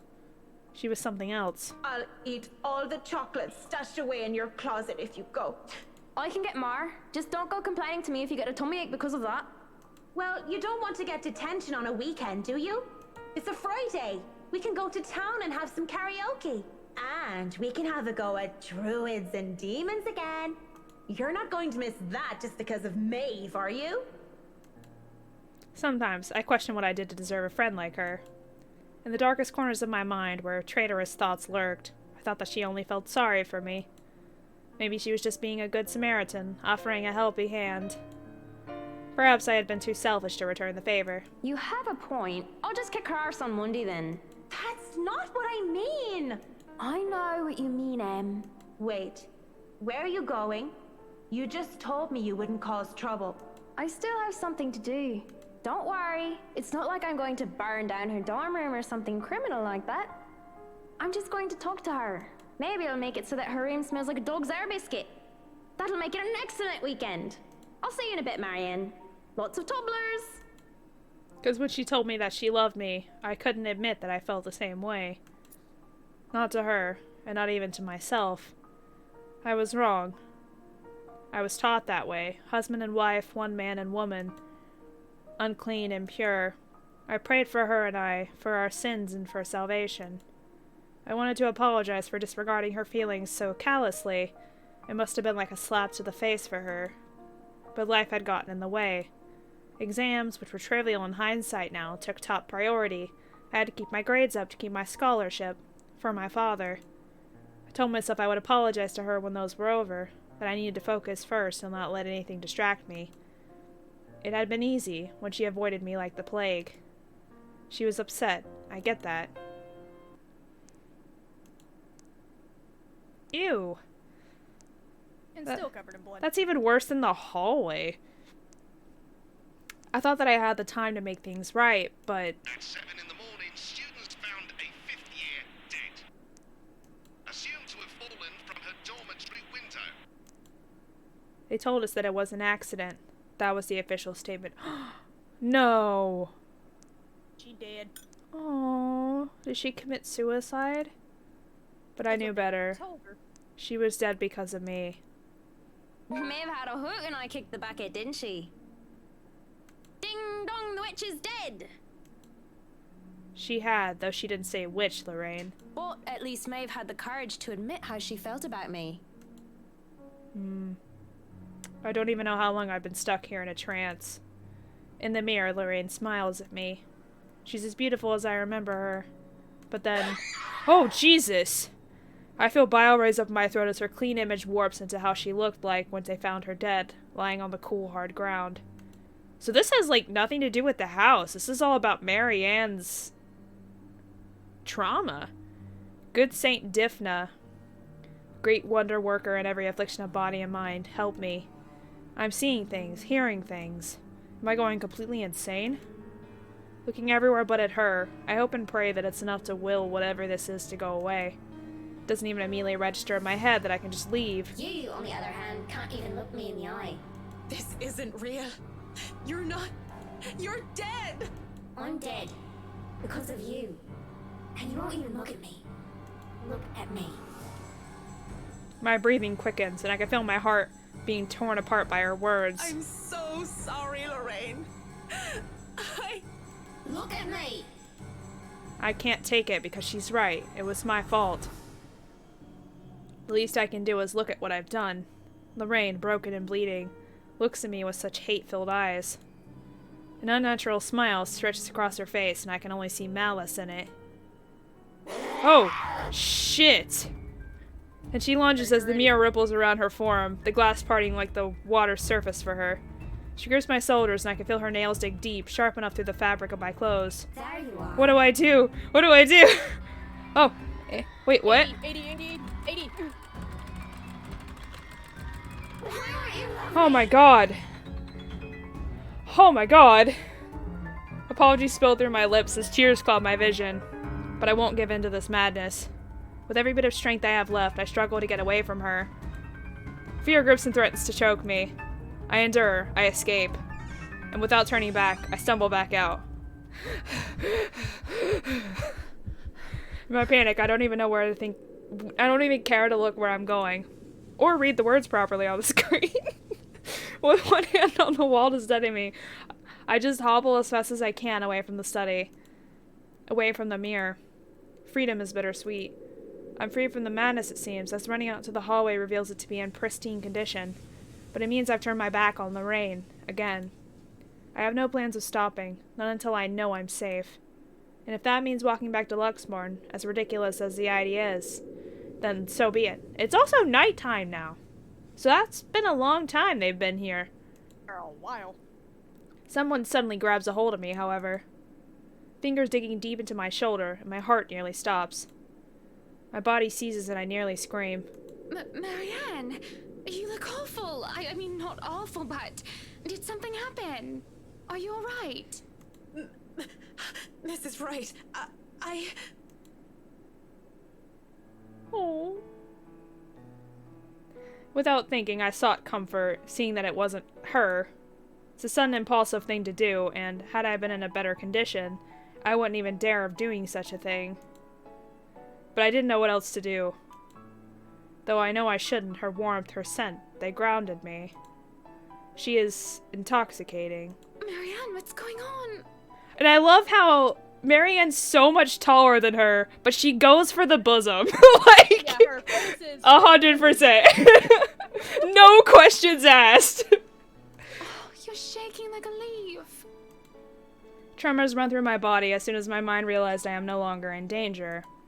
I wanted to cry, scream about what I have seen, but like a scared child, I couldn't control myself. They always go for the boobs, am I right? Seriously. My mind couldn't reconcile with what I had seen. I should just write it off as a figment of my imagination. I don't know what else to do. And yet I can still feel her nails cutting into my skin. Are you sick? Should I call for a doctor? I'm sorry, Mrs. Wright. Just feeling a little woozy and lightheaded is all. Let's get you somewhere to sit down then. Come on, don't worry, I have you. A lie. But a whole lot less complicated than telling her I was attacked by a dead girl. Just 5 more minutes. That would be me. When the feeling of fear eases off, I feel nothing but shame for my actions. I quickly back away as I clear my throat and nod my thanks. I think I've had enough looking around. If it's all right with you and Mr. Wright, I'll meet you outside. If you're sure, I'll have the car started. Do you need assistance heading downstairs? I'm all right, ma'am. Just go on ahead and I'll be right there. Seems to placate her worries, though only for a brief second. Before she heads down, I don't miss the concerned glance she shoots my way, hidden quickly under another smile. I won't begrudge her for it. That worry. Look on my face must have been strange enough to must have been a strange enough sight on its own. Even I am still reeling from whatever that was. Her voice still whispers in my ears. After all these years, she's still... No, Marianne. Shaking my head of the thoughts, I drag in a breath, then follow shortly after Mrs. Wright. Whatever has happened in the past, it's long gone. Only memories now. And those are things I can no longer bring back. Oh, I'm gonna save again. I saved too much, but I was gonna say something. Oh yeah, Zach. Like, Zach kept hearing the humming. And then she sees her. So maybe it's kind of like a Silent Hill thing where, like, you see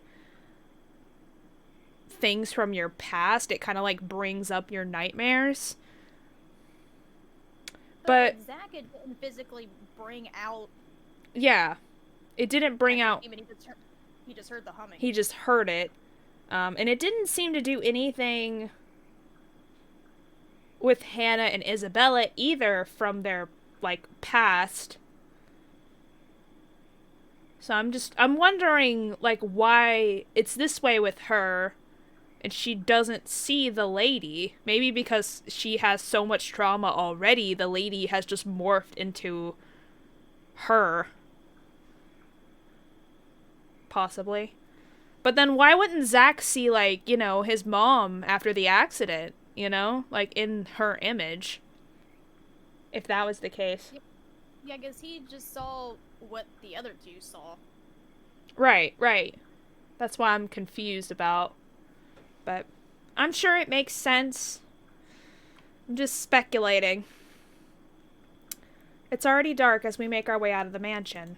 With no lights, we are only illuminated by the headlamps of the Wright's car and the stars up above us. The sight of them helps me compose myself much more than several minutes of being alone did.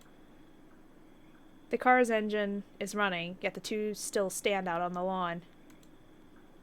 Mrs. Wright is busy, eyes up to the stars. Mr. Wright, arms crossed, has his eyes down on the ground. It is the crunch of the grass under my heels that brings their attention to me. About time. What took you so long? A minute longer and I'd think the house swallowed you all up. Oh, hush, dear. I'm sure she has her reasons. Marianne doesn't seem the sort to idle. Sorry, I was just checking on something important. See, business is business and they take time, love. You should know that better than anyone. So, Marianne, what do you think? Are you the woman for the job? I know we already signed papers hiring you, but I want to be 100% sure that you are committed. That's a commitment. I glanced back towards the mansion. Knowing what I had seen there, or rather, who I thought I saw there, because there is just no way. Not to mention how I acted towards Mrs. Wright, for goodness sakes. I should feel the slightest bit hesitant. I was lucky. Not to mention the stuff with whiskey before. I've seen enough films to know what happens when a promiscuous woman enters a haunted house.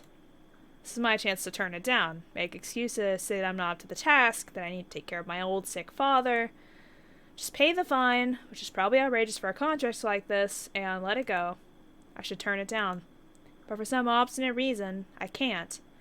In the same manner I haven't let go of her, of the regret that has shadowed me since that day. Much as I hate to admit it, even to myself, seeing her again, the mischievous glint in her eyes, the loose tendrils of her hair curled around her forehead. Something I've terribly missed, and now that it's here, almost within arm's reach, My father would tell me sometimes you simply have to go with it, consequences be damned. And well, I really don't have any logical reason to say no. Other than the house is haunted, and you should run far away! At least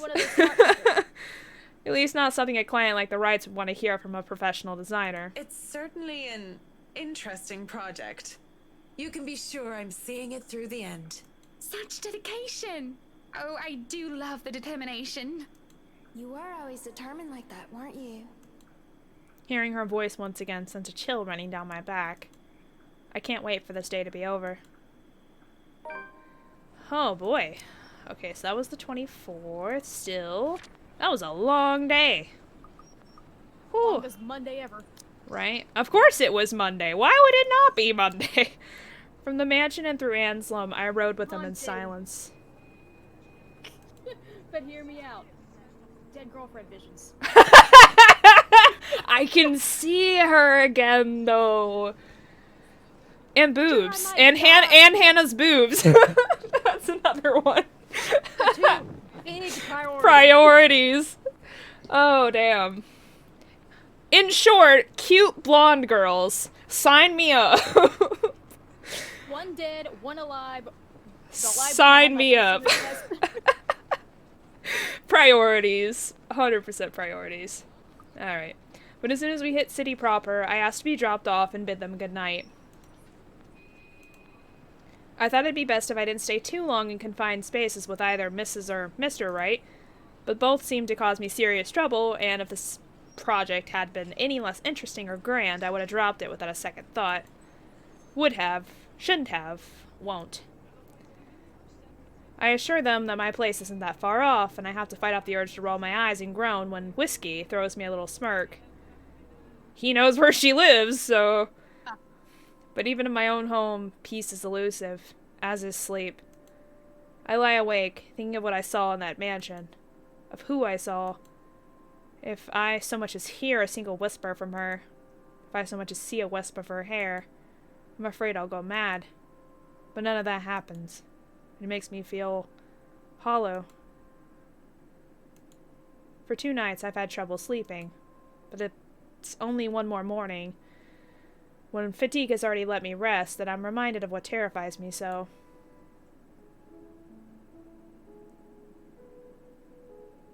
In my restless dreams, I see that mirror, the one in the study, and in it, I see her. I see them. Them? Oh. And of course they're naked. Lorraine and Hannah. Hannah and Lorraine. Poor pathetic Marianne. Jesus Work, Christ. work, work. She'll work herself to death. See, she doesn't listen. That's all she did. Look at what happened to me.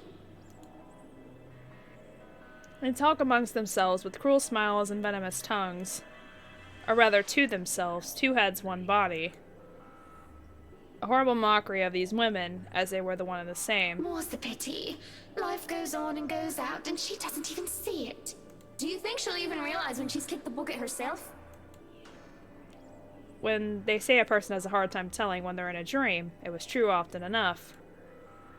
Even with the bizarre sight, even with the obvious implication that this isn't real, I can't help but feel distress.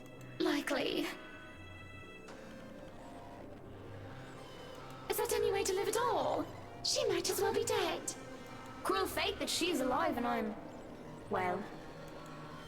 Though they speak into each other's ear, tones low and hushed, I can still hear them as clear as day. Their whispers pervade the air, heavy and oppressive. They bury and dig into my head like tiny maggots, worming their way into my skull.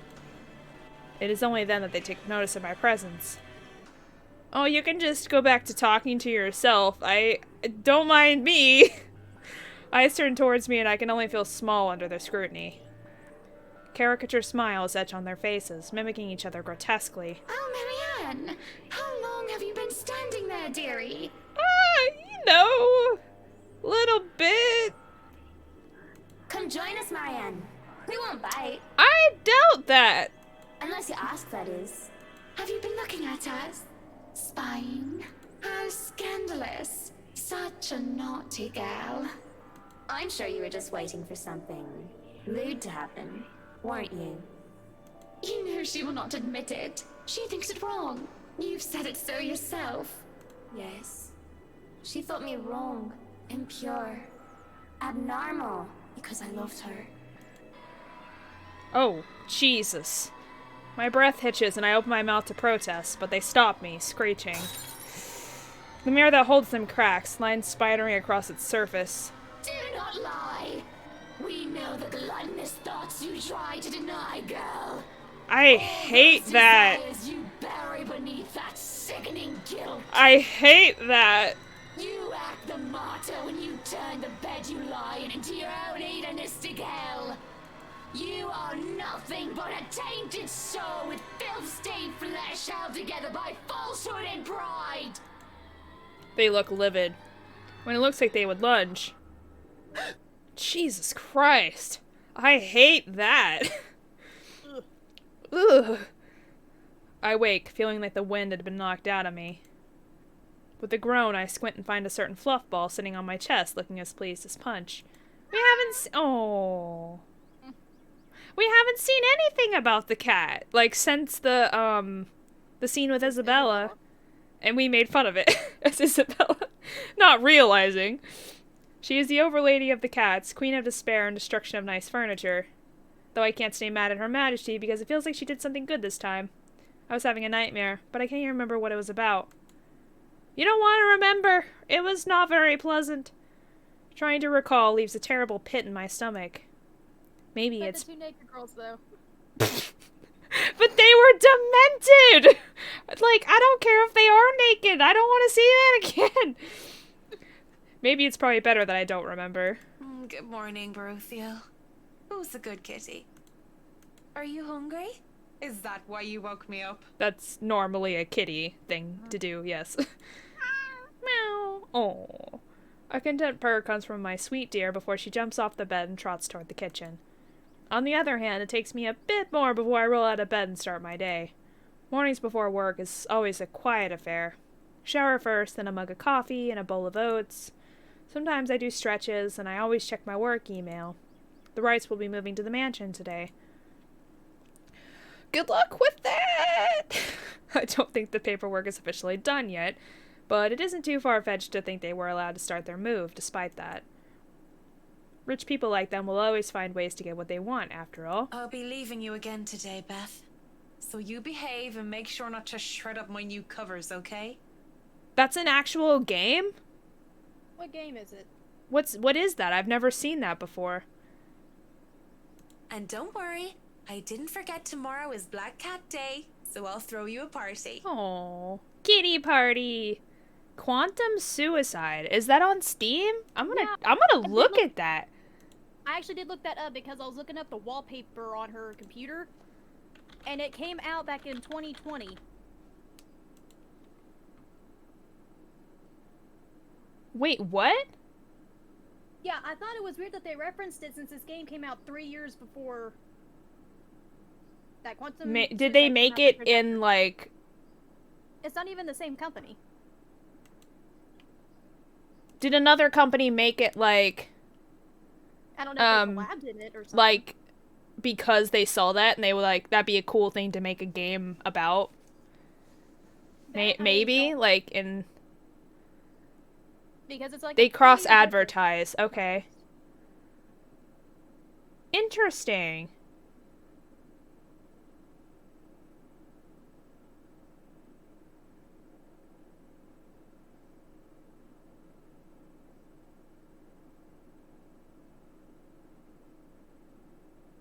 Huh. Okay, well... We'll just add that to the list. Add that to the list. I'm definitely interested. Alright. Interesting. Oh, it's like I'm gonna save again. Danganronpa. Yeah, it's Danganronpa-esque.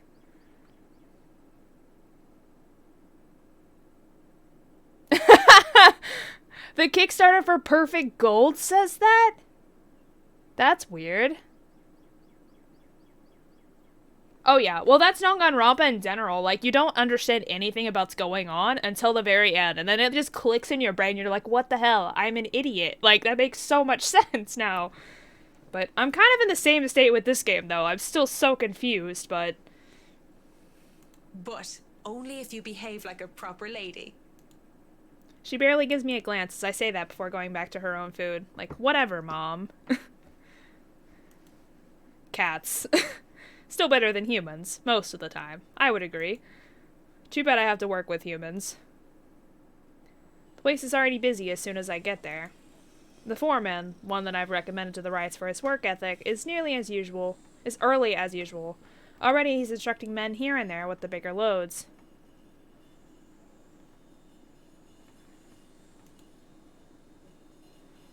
I have no chance to talk to him as Mrs. Wright appears and greets me with a smile. Mrs. Wright, I hope everything has been to your liking thus far.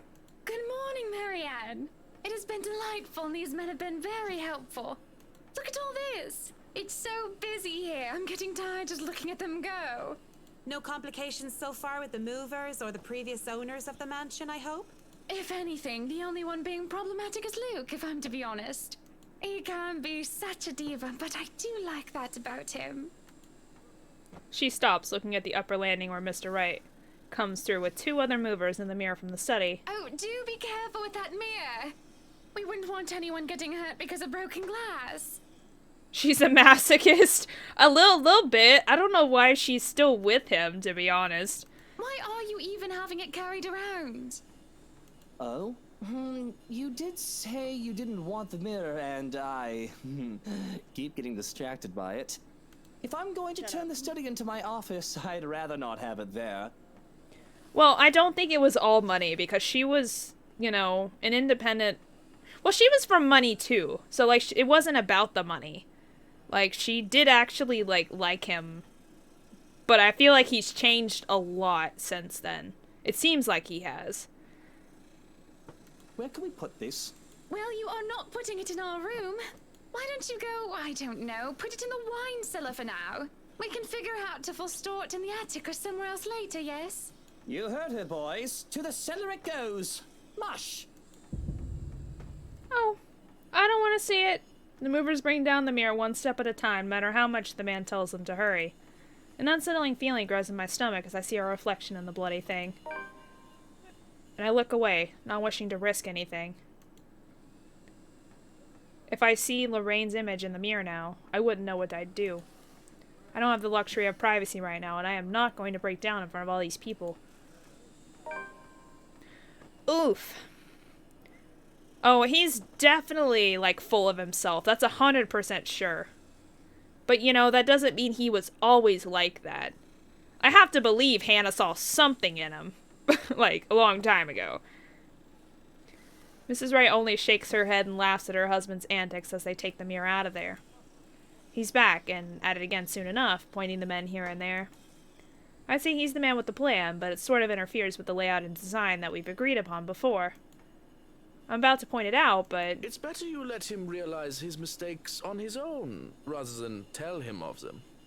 That way you do not get blamed for his actions. It is more fun, too, to tell him, how does they say it? I told you so, once he slips up. Been working with him long enough to know that, huh? It's not like I plan to make too much of a fuss, unless what he changes is actually crucial. It happens often enough, when one is made to accompany him nearly all hours of the day. Up, higher, come on now. Still, you can at least be less pushy about things. Careful now. I know your pictures are framed by cheap plastic, but those are framed by African blackwood and are one-of-a-kind commissioned paintings. This is mahogany! Each one is easily worth a lifetime of what you lot make. It is surprising how hands-on he is compared to my usual clientele. Well, both of them are, actually. It's refreshing to have them participate, despite their initial reluctance. Luke, do the dishwashers go into the kitchen or the butler's pantry? Pantry, Buttercup. Careful, that's a That's mahogany! No, you there, put that down. You do not manhandle a Napoleon Abueva. He really needs to tone it down, the dramatics a notch. Mrs. Wright and the butler look like they're used to it by now. But the rest of us, well... Sweetie, why don't we go and sort your suits upstairs? Let your Hans and Marianne and the foreman deal with the rest of the work. Yeah, quit screwing it up. We have this, Mrs. Wright. Yes, please do go before a blood vessel bursts. Bloodstains are so troublesome to clean. I feel like he has experience. Out of experience, probably. There is an obvious sense of relief as Mr. Wright is dragged out of the room, leaving the movers to do their work in peace. Some grumbling even comes from some of the younger workers. It's a good thing the family butler isn't some blindly loyal tool to his boss, or there will be trouble with Mr. Wright. He is such a bratwurst. Whiny baby who never got enough hugs from his mutter. Probably lost in translation, and... I'll get the bloodstained kit. I think you meant to call Mr. Wright a horrible brat. Well, he's that too. He's that too. There are a lot of things I can call him, but I mean to say that he is a big weenie. Damn! Call it like it is. Childish name for a childish person. Like a child, he whines when he doesn't get what he wants, and he breaks the toys that he has. That gets a laugh from me, as well as a few of the movers who linger near. He and I carry boxes, instructing the movers where they should be and generally talking over Mr. Wright's work. It goes off without a hitch, and the man is helpful, efficient, and capable of physical labor despite his clean-cut appearance. A gentleman to boot, taking boxes for me when he sees me struggling with them. Speaking of boxes... Hey, one of the boxes for the kitchen is missing. Has anyone seen it? The one with the pots and the knives. The bratwurst had it brought upstairs, thinking it was for the attic. Why would he... Oh, never mind. I'll go get it. Knives and pots? Why would you think that's upstairs? What? Oh no. The attic. Oh no. Last time we went to the attic, it was not real good. Not real good at all. First thing we did. Oh no. I don't want to go back. I was over that like 3 routes ago. No, I'm not. No, I don't want to. Why even bring a box of pots and knives to the attic? This man is ridiculous. There's probably no point in making sense of what he does if he does them just because he can. At least it turns out that I don't have to make it all the way up to the attic. The mover, probably on Mr. Wright's orders, left the box on the stairs. At least it's not that heavy. I managed to hoist it up without too much effort. But the time it takes me to do that is long enough for me to overhear an odd conversation I could never in my life imagine coming from a couple like the Wrights. Why, if you're not careful, I might go a bit loopy and I'll start bringing cats home. And soon enough, one day you'll find yourself going home to a farm just filled with felines that follow you everywhere. Oh, don't bluff. The things that shred up your precious furniture. Besides, you don't even like cats. True, true. Dogs are infinitely superior, of course. I disagree. But what about the wet dog smell? The mess. I'm not cleaning up after a mutt, no matter how cute. If you think about it, a cat would be better. For once, I'll have to agree with Whiskey on this one, though I can live with Mrs. Wright being a dog person. But as amusing as this conversation might get, I really shouldn't be caught eavesdropping or slapping off on the job. At most, I should be looking at ways of possibility soundproofing certain rooms, perhaps bringing it up if they don't realize the lack of it. I really should. Ooh. They're not gonna like it if I eavesdrop. They are not gonna like it if I eavesdrop. That's gonna be a bad idea. That's gonna be a bad idea. I'm trying to remember that conversation. I feel like that was it had to have been in Hannah's route. It was in Hannah's route because I remember them talking about the yeah, dogs and the cats, I do but remember that. I don't think there's really anything to listen more in on that conversation with. I don't think so. So we're on the 26th, correct? I think it was the 26th, though it's like right before this. Moved into their new Oh, they were talking about children. Yeah. I forgot about that. Like right after they started talking about the dogs and the cats, they were talking about kids. So no, we don't have to listen in. I don't think. I don't want them to come out and get mad at me, so I'm just gonna move on. Yeah, it makes them both go up. Okay. No matter how bizarre their conversation might get, I really must go. Not to mention just standing here when I have no more reason to loiter just feels wrong. Besides, the magic word here is privacy, and I respect that. Keep it in mind, and I won't have a guilty conscience filled to the brim with the secrets of the rich and famous in my hands. I'd take the stairs 2 at a time if I wasn't in danger of getting stabbed by my baggage and if nobody else was in the foyer. But as Johann takes the box from me, I only give him a small smile. There is no reason to gossip about the peculiar conversation of his employers. He's probably heard much odder things from them, and it doesn't seem to be a cat or a dog person either. As soon as I follow him to the kitchen, he raises a hand to stop me. 9. I know you are a very skilled in architect, and I have seen your work. But this shall be my kitchen, and I shall fix it according to my wishes. Yeah? Kind of weird. Anyone would think that pots and knives are supposed to go anywhere but the kitchen, huh? I assume he's gotten them confused. It wouldn't be the first time. Confused? How does that even work? I understand covers, carpets, or even curtains getting mixed up. Hey, I'd even understand pots being mixed up with silver decor. Oh, sorry. But knives? Oh, he has a collection of ornamental ones from his father. It takes them everywhere he goes, wherever he moves. I guess that makes sense. A bit. Still odd. Very odd. He merely shrugs before going back to work. Okay. The movers work efficiently even when they are left alone, and they do a quick work of their responsibilities. The head foreman comes standing in the doorway to consult me on this or that, and I have to go help out every now and then. But they pretty much have everything up to standards. They skip lunch entirely, not even realizing when they do so. Nevertheless, all is well as the butler gets to heating up the leftover bubble and squeak from breakfast. It makes a generous batch of fish and chips for them. Most likely simple in comparison to what he serves to the Wrights, but well done nonetheless. That smells good. Want to wrap up some for me to go? It's an idle observation more than anything. My thoughts, as they are, preoccupy me. If there are any left, one can't go wrong with fish and chips. Everyone loves them. Even my husband. And he's American. I didn't know his husband was American. Interesting. I really do hate getting up so close and personal with my clients. It's a distraction. It is obvious to me that I'm got my priorities all wrong when I can't help but think about what I heard, what I learned about the right couple. These things have a way of creeping up on a person. Thoughts, ideas, whether they are fact or fiction. They creep up and fester, crawl and writhe in a way that twists. I hear giggling, delighted, and mocking.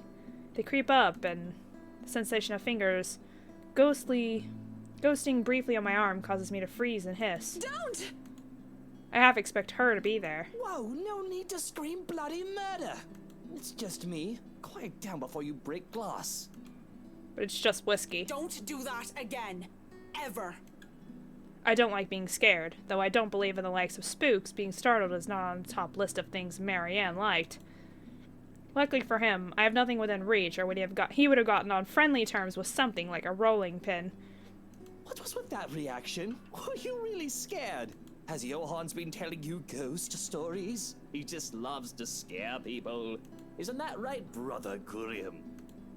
Butler's expression is unreadable. Like, probably shut the fuck up. That's probably what he's thinking. I hardly see any emotion on his face to begin with since I started working for the Wrights, aside from vague amusement. There must be something there, though, judging from Mr. Wright's own content look. The expression on Mr. Wright's face is almost cruel. But neither of them spoke, even as Johann leaves the room to serve their workers their late lunch. So, now that we're alone, Marianne, what are you so jumpy for? I was just thinking about all the urban legends the movers have been telling me about this place. Don't tell me you believe in that tosh. They're nothing but tales made up to scare children. Timmy, Billy, don't you dare go up to that big mansion and get in trouble there. The ghosts are going to get you. Oh my god. That's a boring way to look at it, but that's usually what it is anyway, no? Like I said, I was just thinking. It would be a relief, actually, if those rumors of this place being haunted is true. That just means I'm not going bonkers. Oh, They are true, and you're not bonkers. Hearing, let alone seeing, a dead person isn't exactly the symptoms of a healthy mind. Sure, it means there would be such things such as ghouls and goblins, but at least I'd be sane. On the other hand, there would actually be a dead girl walking around. If you could excuse the inane question, Mr. Wright, you haven't noticed anything weird here? A simple enough question on the surface, yet I notice the man stiffen as the question leaves my mouth. I wouldn't have noticed it if I wasn't watching his reaction intently, but in his eyes I see something dangerous. That depends on your definition of the word weird. Are we still on the topic of this place being haunted? Because no, things have not started to fly around and we have yet to require an exorcism. I don't think my head would like to do the whole 180-degree turn thing. Well, maybe that, but no strange people? Aside from my usually weird butler and all the weird men traipsing around touching my things? No, not really. Why do you ask?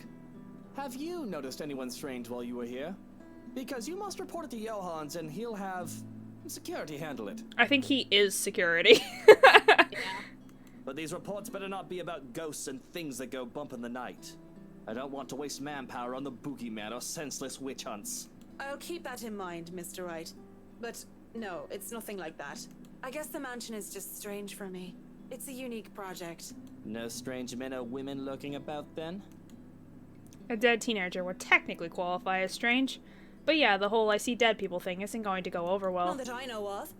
But I'll inform Johann's immediately if something comes up. I'm serious, Mint. You see anything, anyone suspicious, and you report it. Immediately. I think that goes without saying. The concern we have on the talk of security is quickly gone. His arrogant, smug smirk returns, if a bit subdued.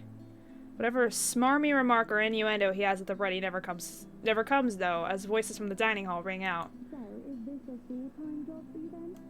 Nah, I just freelance mostly for magazines. There's newspapers, Zach! and events. So you I killed him!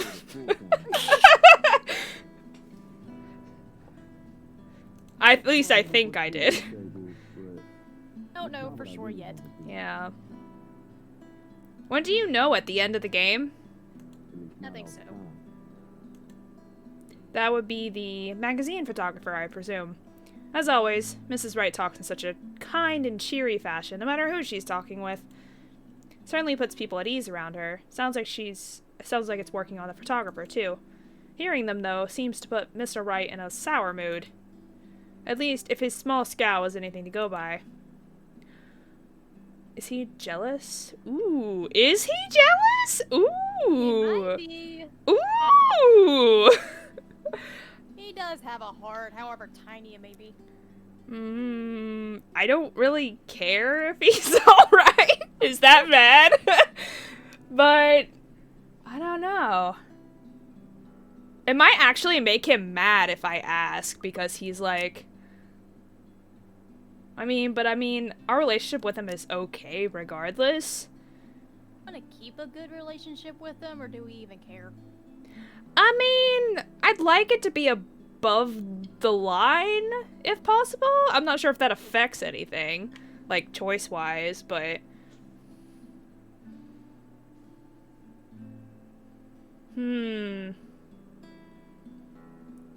Want to pry or crack a joke? Me, personally, I would have cracked joke right now, but would Marianne ask? I kind of want some insight, actually, on what he's thinking. So I'm gonna ask. Hey, are you alright there, Whiskey? You're looking like you need a serious drink. Oh, it made it go up. Okay, so he... We did appreciate it. Yeah. Film. Documentaries mostly. But cinematography is a lot more difficult than photography, right? I was working on the thing, actually. I'm fine. Just a bit winded from all that moving about. It's been a long day. And the day's not over yet. So if you can excuse the bluntness, you either shape up to help or ship out back to your room and let us do the rest of the work. He hesitates, eyes locked firmly on the door that led to the dining hall. Even now, we could still hear as Mrs. Wright and the photographer chit-chatted between shots. It's not my place to say this, but she really does seem to care a lot about you, you know? There's no need to remind me of that. A strange smile appears on his face before he shuts his eyes and sighs. Tell the workers that you're all dismissed early. That's nice and all, Whiskey. But we really shouldn't just take off. Delays aren't a good thing when it comes to big projects like these. The sooner we tackle certain issues, the better. And I trust you can take care of these issues another day. Don't make me ask again, Mint. Just tell the others they can go home early. And to not worry, they'll still get paid the remaining hours. I don't know what prompted this. The air he's putting on, though, I know better than to meddle and prod further. Besides... Fine. You're the boss. Walking out of the kitchen, I just accept the fact that whatever he says will go while under his roof. It's Zach! I miss him. I'm so sorry. Mrs. Wright and the photographer are still far too busy in conversation to notice me, even as I make my way to the dining hall. Besides, I didn't want to ruin their fun. Well, it wasn't really a big thing. People didn't like Blue Fonzie very much. People don't like a film about colors. I suppose they would have liked Blue Bibby a lot more. Going to the foyer as me stumble upon the family butler once more, who raises a brow at my presence. And where are you off to in a hurry, Miss McCulloch? The foreman is looking for you. The Bratwurst wants us off the clock. He's dismissing us early because of... Oh, I don't know. He just wants us out of here. I'll go and call a cab for you then. It would be for the best that you leave when he asks you to. I don't doubt it. Oh, okay.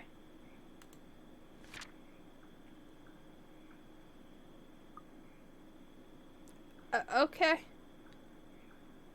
Oh, he goes and has a drink after this.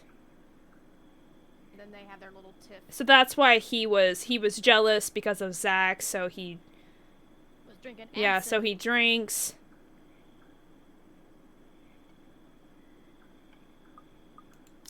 Okay. My ride back to the city doesn't take too long to get there. Granted, there were some difficulties at first because the driver didn't know where the Ermengarde mansion is. He tried to have us hand over GPS coordinates from our smartphones or some other technobabble I didn't care about, and the butler didn't understand. But as soon as we told him it's the haunted mansion over in Anselm Village, he knew just the place. And finally headed over, albeit with some hesitation. All the way back to the city, the driver keeps complaining about that place giving him the willies. Gives me willies, too. I would have loved to snap at him. But as soon as the thought occurs to me, another blossoms in the forefront of my mind. One that has bothered me greatly, more than my exasperation over Wispy in this project, or wanting all of it to stop. There has been no Lorraine whispering over my ears today. Worse, I find myself searching for it. Searching for her. Ooh, damn you, Eurythe? Loose ends. Fucking bloody loose ends everywhere. I thought I've already moved past this years ago. And it does nothing to help me curb my frustration. If anything, it only ensures that I want a stiff drink. And where else do I go to drink? Tuesdays are for karaoke, and Wednesdays, improv. Usually it's these 4 guys who do hilarious games. The one with Irish drinking songs are always a crowd favorite. Though I love a good laugh, stand-up comedy isn't my thing, and without Cam or Haruna or any other distractions, I end up drinking a lot more this time. When there's several bottles of beer in me, I get really, really embarrassing. Hey! G! G, come over here. I need you for something. She's a happy drunk. It's a good thing that the bartender is a nice fellow. So I'd probably have been kicked out of all the other places by now, or worse. If push comes to shove, all he would do is give me an easy smile and a shake of his head, even when he's attending to other customers. Just like now. Give me a moment, will ya? I gotta go check on her. He's some Asian guy, and I'm pretty sure I've seen him in here before a couple of times, although he never talks to anyone else except G. The girls used to be all over him too, but he always turned them away. I'll be here. You go do that before. Oh my god! It's Ash! Asian Joe. It's Ash! All right. What is it? Do you need someone to help you get Why home? does he have the same voice as what's-his-face? It's exactly like the chief of police. Yeah, the chief of police guy. Except for he looks a little younger than him, I think. Bartender, pour the wine. I think that's enough alcohol for you, little missy. I'm cutting you off. A wine... A wine comes to the back of my throat as he pulls my bottle away. I have no hope of getting them back once they're behind the counter. Even in my drunken mind, I don't dare hop over it for them. Because what little sense I have left knows I'd sooner take a floor dive than succeed in wresting a bottle from a sober man. But that doesn't stop me from trying to reach out my arms like a stupid idiot anyway. He smiles and shakes his head, just like I know he would, before going back to the other guy. Right now, where were we? How you holding up, boy? With no drink and no one to really chat with, I would have gone home or gone to sleep on the bar right then and there. But I'm not really to stand up and try to trek back home just yet. Same old. I'm still on the Luxborn firm case. Those blokes they talk about being in dark suits, whisking people into the night or some shit and all that. Didn't the media call it some ridiculous name in the morning news? What is it this time? Wait, don't answer that. They've called it a lot of things. As long as people don't start running around claiming they're the Illuminati. So, what have you got for me this time, G? Anything good? Slow down there. You haven't even told me what sort of dealing dosh we got. Who are you looking into this time? Their talk would have interested me, would have kept my attention, if I gave a damn. But in my current state, I can barely give 2 fucks about the things going on around me. All these words are just buzzing, barely surfacing from the sea of sounds that is the pub. And I would have stayed that way, perhaps even drowned, if I didn't hear his name. Luke Wright. You know the guy. And don't pretend like you don't, G. It takes a special kind of ignorant not to know who he is. That smug blonde who likes throwing around his money. He was just here a few days ago, as a matter of fact. It would have been interesting had I been interested, right? Great tipper. If you think him just dumping a wad of cash on the counter after having too much whiskey counts as tipping. Why are you asking? He dirty? You have no idea, G. He's probably the worst sort you can imagine. I agree. Luke, fucking right. Fucking whiskey. Even without him around, I'm still hearing about the guy. What the absolute fuck? Despite this, I find myself getting up and sauntering over to join them before I pipe up. Is this smart talk about Luke fucking Wright I'm hearing, eh? Private conversation here, lady. There's only amusement on G's face. The Asian guy, he starts to look ticked off as hell. Don't worry, Holmes. She's clean. And she might be able to help you with your, predicament. Course. Drunks just stumbled through here with what I need. Get real, G. No offense, lady, but you're smashed. I know, right? I know, right? Being drunk after a hard day's work. Especially when you're working for Mr. Luke Wright. So, she works for the guy? Doesn't that make her, I don't know, suspect? See, have a little faith in me, why don't ya? I don't have much, and you might as well have something to go off. You're the one who was so desperate to come running to me for business. Yoo-hoo! Still right here, fellas. 5'11". Can't miss me. Unlike Shorty over here. I love drunk Marianne. What's with that mad look? You want to dance, boy? You don't look like you can bust a groove. Maybe a leg. What with that fancy coat of yours? To add insult to injury, I move directly behind him and use the top of his head as an armrest. But when he shakes me off, I plop into the seat right next to him. Don't try me. You can hardly stay on your feet. We don't want to ruin your fancy coat, do we? Ah, children, the both of ya. But you're still standing after all that, are ya? Matt, you see this giantess? She's a legendary regular here. Been drinking like there's no tomorrow. I'm a bit jealous. Can't do that anymore or my liver will give out on me.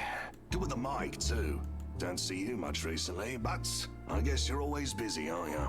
You're some fancy designer or something, if I remember correctly. Wait, I know you. You were at the open house for the mansion. Yeah, he was there, but only for a very brief time. Yeah, that's right. Marianne I'm a famous interior designer extraordinaire. Ooh, that rhymes. Anyway, you guys were talking about that weenie Luke Wright, right? Or something. Can't really talk about it. I don't even know if I can trust you, even if G said you're clean. But anything would be of help. Well, I don't gossip about my clients, if that's all there is to this. You wanted to gossip about him a few minutes ago, Marianne. And that was the beer talking, not Marianne. You won't mind if we ask the beer a few questions then? Maybe. Depends on who's Maybe. asking and what they're asking. I love drunk Marianne. She's so much fun. But seriously, that guy is abso-fucking-lutely frustrating. One moment, he's an absolute dickhead. And then he's acting like an actual decent human being the next. I just can't figure him out. I can't imagine how that pretty wife of his can put up with him. If I were her, I'd dump his flat arse straight up. Me too. And I'm not just saying that because I think Hannah's pretty or anything. Luke is a catch too, they both are. But I really cannot, for the love of all things holy, see how they even work out together. So, Luke Wright, have you noticed anything strange about him while you were working with him? Anything peculiar? Of note? You're the one being peachy right about now, Holmes. But nah, nothing that comes to mind off the top of my head. He's just like most rich, smarmy arseholes and then some. A giggle bubbles up and I press my cheek against the cool countertop with my eyes shut tight, just because. Eventually cracking one eye open, just in case the thought I fell asleep, I grin at Holmes. So, Holmes, I'm guessing you're some private detective or something. Is it Hannah? Did she pay you to look if he's been cheating or some such? Hannah's the wife, right? What about her? How is she? How is she or how is she? Well and good. Definitely the nicer of the two and sexiest sin to boot. Not a private detective then. Are you from one of them tabloids wanting to know if the Luke Wright doesn't know how to put his pants on right? Pants. I'd take the pants off. Ooh, my god. Oh my God. Here we go. Slipping. I haven't been this drunk in a long time. It's a miracle I've been coherent for as long as I have been right now. I'm asking you if you've noticed any odd behavior from her. Odd behave... You what? I wonder how she'd be drunk. I can just imagine her like the giggly sort. Like you are right now? What do you think? These are serious questions, Marianne. Lives might just be at stake here. What do you expect? She's smashed. Why am I even doing this? This is getting me nowhere, G. She's not a reliable source. The chief, let alone the courts, aren't going to take the word of a drunk. Alright, good night, Pred. This'll be dismissed, and I might be in trouble if they try to argue that I coerced a testimony out of her. This is a fucking train wreck. You're a fucking train wreck. That sounds like such the middle school, like, answer. You're a train wreck. You're a train wreck. Maybe it's about time you apply the brakes and stop for a bit. The wave of despair that comes over the both of them is palpable. If feelings had a taste, it'd be bitterer than beer I'm full of. And it gets me thinking, though thinking doesn't get me far with too much shite in my system. You know that's not an option. Thanks for being patient, McCullough. Good luck with your work on that mansion. Speaking of that mansion, there's something going on in that place. Something. As och day! No wonder Mr. Right likes it so much. It's as fishy as he is. Rotten bloke. Maybe that Santos girl is really onto something, eh? Suspicious shite, I'm telling ya. Explains why she's so reluctant. What do you mean that Santos girl is onto something? Before I get another word out, there's hands on my shoulder and everything starts to spin. I quickly slap his hands away the best I can and send him the foulest look I can muster. Take your hands off me, pipsqueak. I'm not a lady who's shaken or stirred unless you want me up chucking on your pretty hair. But it's just like I said. Are you sure you aren't brain damaged or deaf? Santos girl from BRC showed us this creepy letter. You know, just like those spam stuff you get in your emails. Oh, she saw it too? With Luke and Hannah. Oh, yeah, that's right. And we thought it was some joke or that the girl was just a bit too green to handle a big sale like that. You should have seen the look on their faces when they saw it. Whiskey, that's Luke fucking right, you get me? And the missus didn't look too happy either. I should have taken a picture and posted it everywhere. When rich snobs give you that face, no wonder the Santos girl went all mental on us. Working with them does that, you know? I think I'm about to. I'm not mental yet, am I? Anyway, just like I said, in that man... Hey, you okay? Holmes? You're looking a bit shaky yourself there. He really is pale. Paler than before, at least. I could see the gears turning in his head on overtime. Suddenly, he shoves a card in my hand. On it, his name, Ashton Frey, and his number. But he has second thoughts as he grabs it from me and slips it into his pocket. You're cute, pretty boy. But I prefer blondies. Well, you're not exactly my type either, lady. But listen to me. If something comes up, don't do anything rash. If you think you're in danger or if you see anything suspicious, call me and the authorities as soon as possible. You understand me? That's 99... I know what the damn emergency number is. Right, 999. Good. Anyway, I have to run. See you, G. This guy is quick on his feet, already up and at him, as soon as the number leaves his lips. Watching him as he maneuvers through the crowd of other pub goers is enough to tire me out. Fast as he can, he's at the door and throws us a smile, and that's all we get before he's gone. Just like that. Oi, what about your drink, boy? I'll go put it on your tab then. Holmes boy always like that, G? Pretty much. But what about you? I suppose I'll put your drinks on your tab too. Don't want you to spill your wallets when you look like you're close to spilling yourself. Yeah, and if it's fine by you, I think I'll go take a bit of a cat nap here. Just for a sec or two. Go right ahead. I'll wake you when I close up shop. What a nice bartender. Wow. I wouldn't be able to put up with all that shit. Her snoring. Mumbling a sleepy thanks, I doze off on the spot, face pressed on the counter. Already, I dread the pain I'll have for sleeping in such a position. But when you gotta go, you gotta go. Oh no, not this again. Oh, Marianne! How long have you been standing there, dearie? Come join us, Marianne. We won't bite.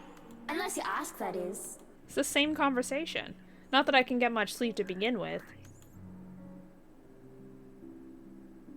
Do people ever have the feeling that they're working on something they really enjoy, but still it eventually tires them out? So we're on the 29th now. So that's the day with the little girl. That was the 28th. I thought it said the 29th.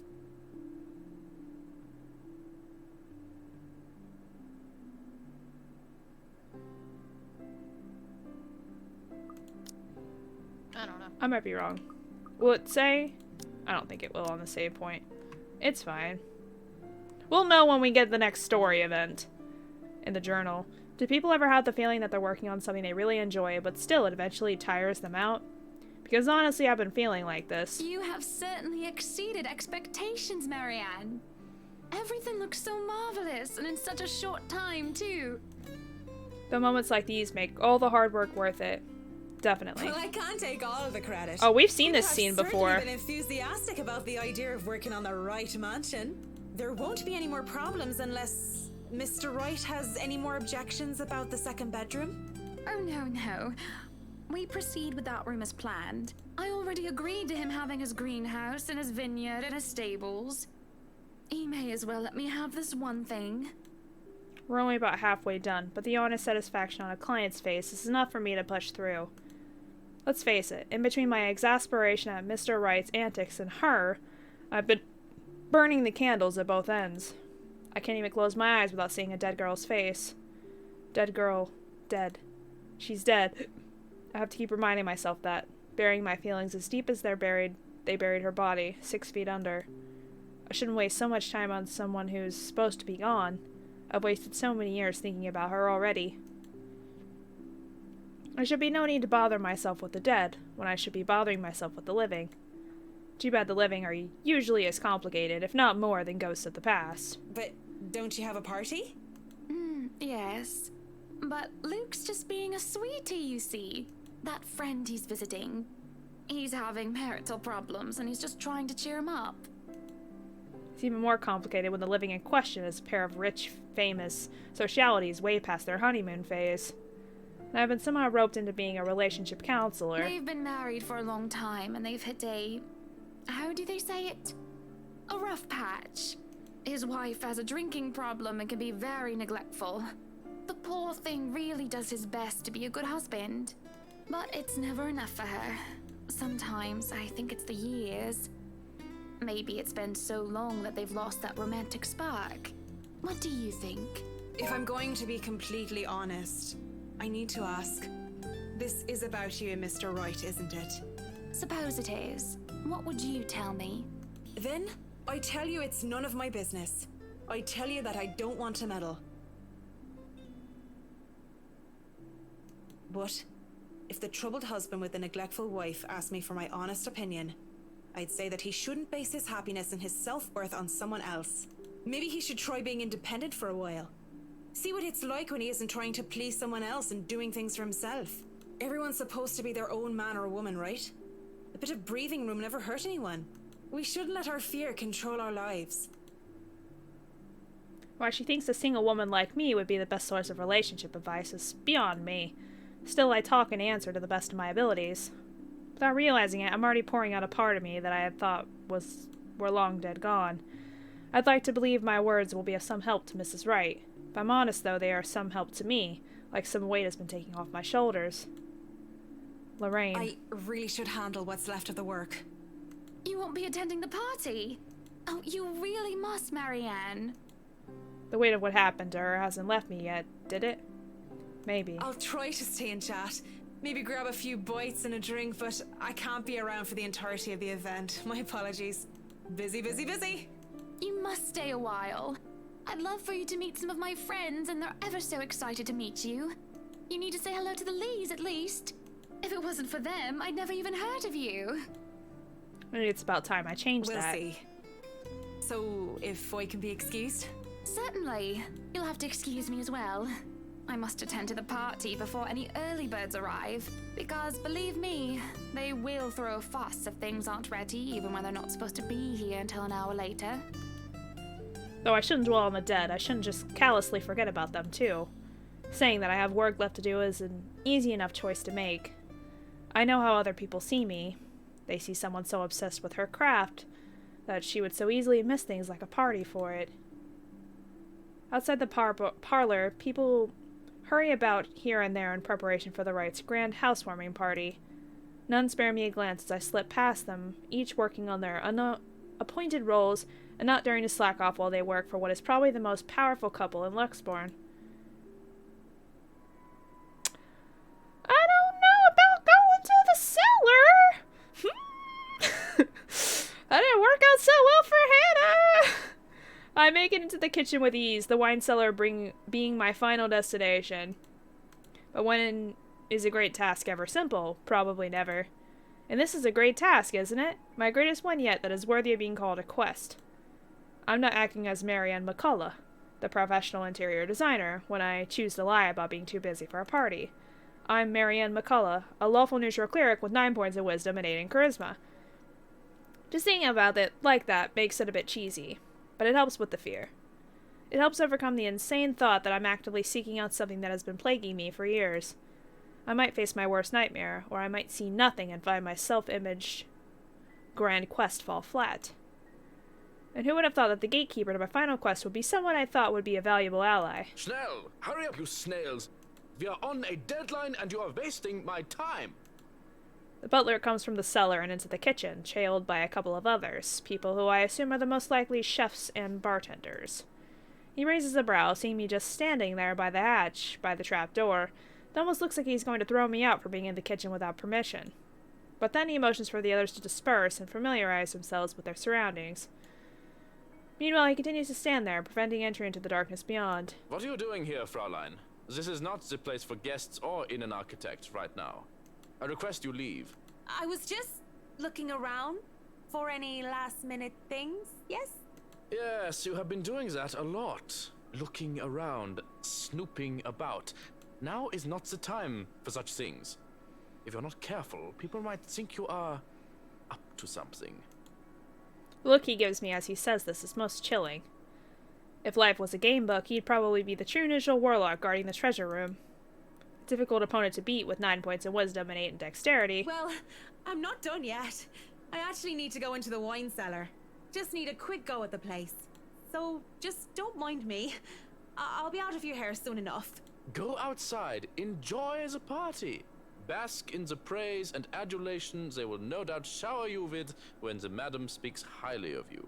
Surely you've had enough of this stuffy old kitchen by now. You do not want to cause trouble. He does not want anyone in his kitchen. Both the Bratwurst and Hannah want this to be perfect. It would be a disservice and a disrespect to toe out of line and risk it being anything otherwise. And more importantly, I will be blamed for any failure that happens tonight. His intervention almost turns me away. Maybe this is a sign I'm not meant to seek Lorraine out, but... Please, it's really important. 15 minutes. 9, 10 minutes. Any longer and I'll pull you out of there myself. The Bratwurst will be furious if he thinks anyone is touching his precious wine without his permission. Thank you. This seriously means a lot. He steps aside begrudgingly. At this point, it looks like there's no turning back. Oh no. I hate when they say that. I'm a save now.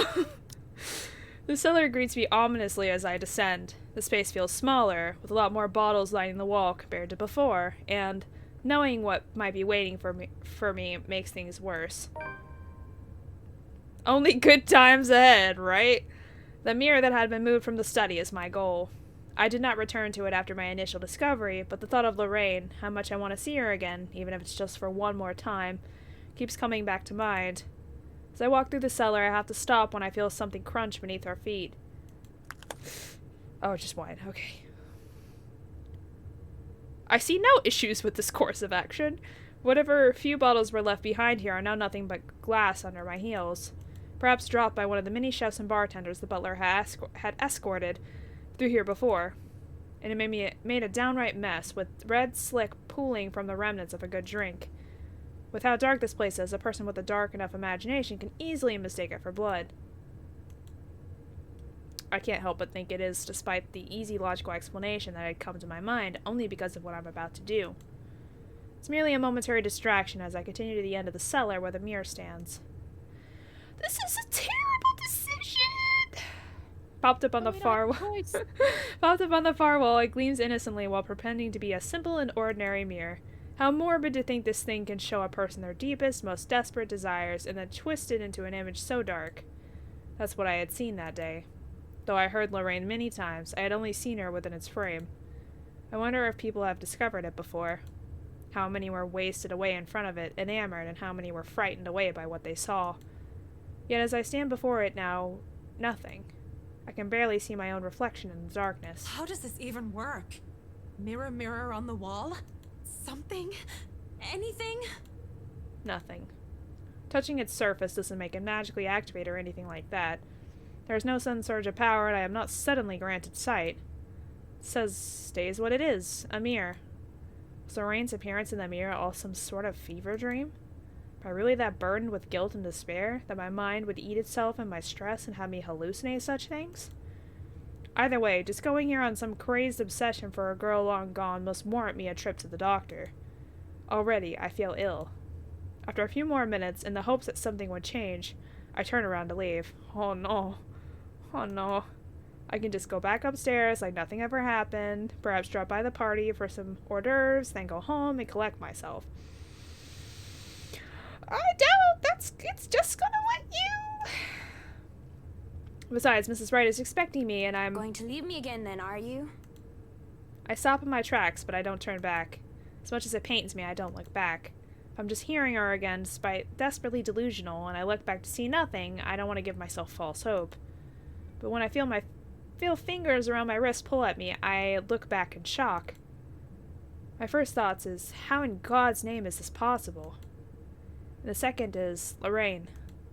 Her hands are cold. Are you that mad at me that you're just going to ignore me, Marianne? I don't know what to say. I can only stare at her and wonder.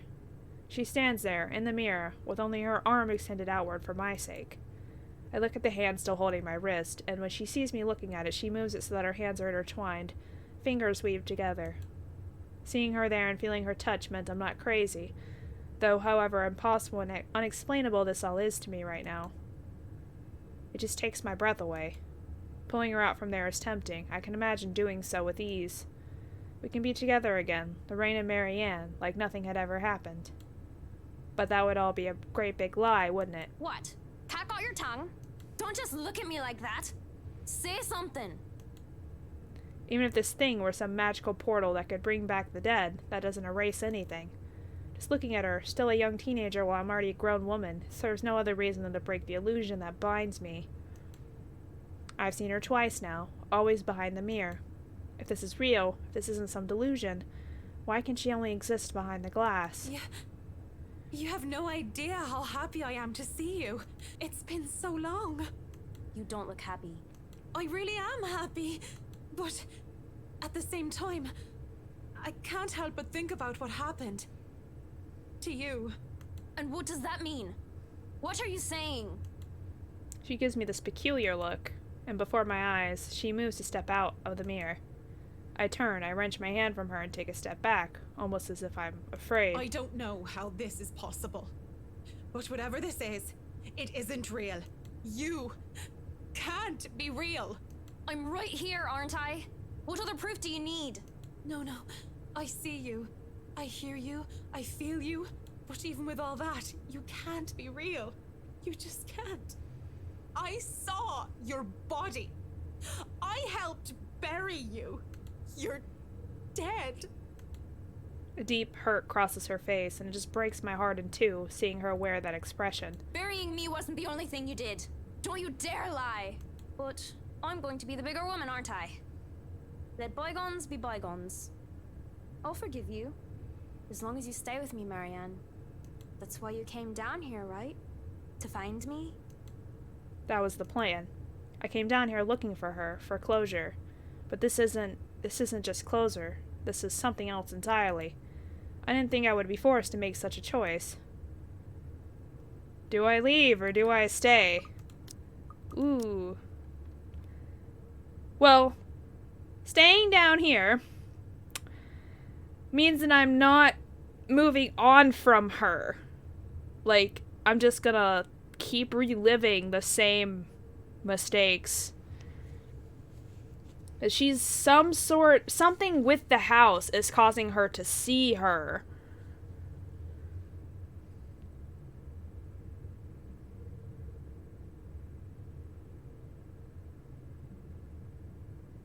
just for closure, then she just needs to go ahead and move on. Right. But if I say I need to move on, she might get angry and kill me, so... You're just so paranoid you're gonna kill somebody. You can't let death fear you that much. I know, but I like Marianne. I liked Zach too, but... She needs to move I know. on. Lorraine is still 16, 15, however old, and Marianne is like 30 right now. Even if she was somehow Yeah, there's no way. alive, that's pedophilia. I mean... Yeah, but she needs to get on with her life and She move. needs to get with Hana. Move from that. She needs Hana's boobs. Closure. That's all I came here for. Whatever this is, it might as well just be a devil's trick. And I might as well make some use of it, right? I see nothing at first, for fear of angering whatever phantom this is. I take Lorraine's hand and bring it to my lips, pressing a kiss to her knuckles. She takes it as some sort of invitation to pull me along, to step back into the mirror until only her arm is extended again. I should have been more honest back then, both to you and myself. I know it's too late. I'm sorry. But the thought of being with the dead did not agree with me. Not one bit. I can't stay with you. So what? You're going to leave me for some old trophy wife? That's it, isn't it? You're going to leave poor Amy Lorraine and go after the next rich, pretty blonde that you see. This is a mistake. All these years, guilt has been my driving force. I felt so guilty for what I did, what I didn't do. She thinks she can guilt me into being complacent, but she realizes otherwise as I pull my hand from her. And going by the look of anger on her face, an anger that runs cold, she did not like the fact that I'm not some puppet on a string. Had she chosen her words carefully, I would have accepted whatever punishment Lorraine chooses to give me. Guilt had ran my life, and it might have very well ended it, because I deserved it. But what I did to me. The blood in my hands is mine, not yours. Whoever or whatever this shadow is, my gut tells me she's not Lorraine. Yet, I keep talking as if she is. I broke your heart, not your neck. Don't you dare deny it! It was your fault! Because I loved you more than I dared to admit? Yes, that was my fault. But I never meant to hurt you like that. Despite my words, no matter how sincere they are, she appears angry, enraged in fact. It's been 8 years since, well, maybe not 8 years. It's been years since I last saw that face, and even now, the memory of it is still etched deeply in my mind. The hurt, the tears, and the hate spilling from her eyes that day, the moment I rejected her. Rejected myself for who I am. She definitely will hate what I am about to do next. To my left, a wine rack. From there, I take a bottle and pray to all the saints I can remember. For all my sins. For every hurtful words I've uttered. For what I have driven her to do that day. What I forced her into. What are you doing? I do it without thinking twice. Quickly, before I can hesitate, I grab a bottle and send it straight towards the mirror. Shards of the bottle in the mirror are sent flying everywhere as Lorraine's screams echo into the cellar. Bitter. Sneering. Like every wounded accusation she hurled at me. They've never left me. I doubt they ever will. But with this, I can move away from them. From her. Live my life as I should, free from the burden. Her burden. Because this Lorraine I know, the real one, the person I loved, will never want me carrying this to my death. That is true. As the screaming dies down, I can't help but mutter weakly. It's done. It's done. Oh, Lorraine. Forgive me, Lorraine. Oh, she's gonna come out of the mirror. The lady's gonna come out of the mirror. I feel it. I doubt breaking it would have stopped her. I take some time to compose myself, breathing in and out, stamping down on the tremor still racking my hands, straightening out my jacket and fixing my hair. All a weak attempt at returning myself to someone resembling my normal self. This would probably be easier to do so with a mirror, but I likely won't be able to stand looking at one for a long time. Well now, I should probably go back up there. Party to attend. It's not gonna end this well. With and food to eat. Mrs. Wright will be happy if I make some time for it anyway. Yet one last time, to the shattered glass beneath my feet. I'm sorry, Lorraine. May you see God's light on the path. Turning around to leave, and for good this time, the uneasy smile on my face fails as I see Lorraine, whole and well. Come on, Mac. You really didn't think it would be that easy, did you? You get bonus points for trying, but you should know innate charisma is not enough to turn undead.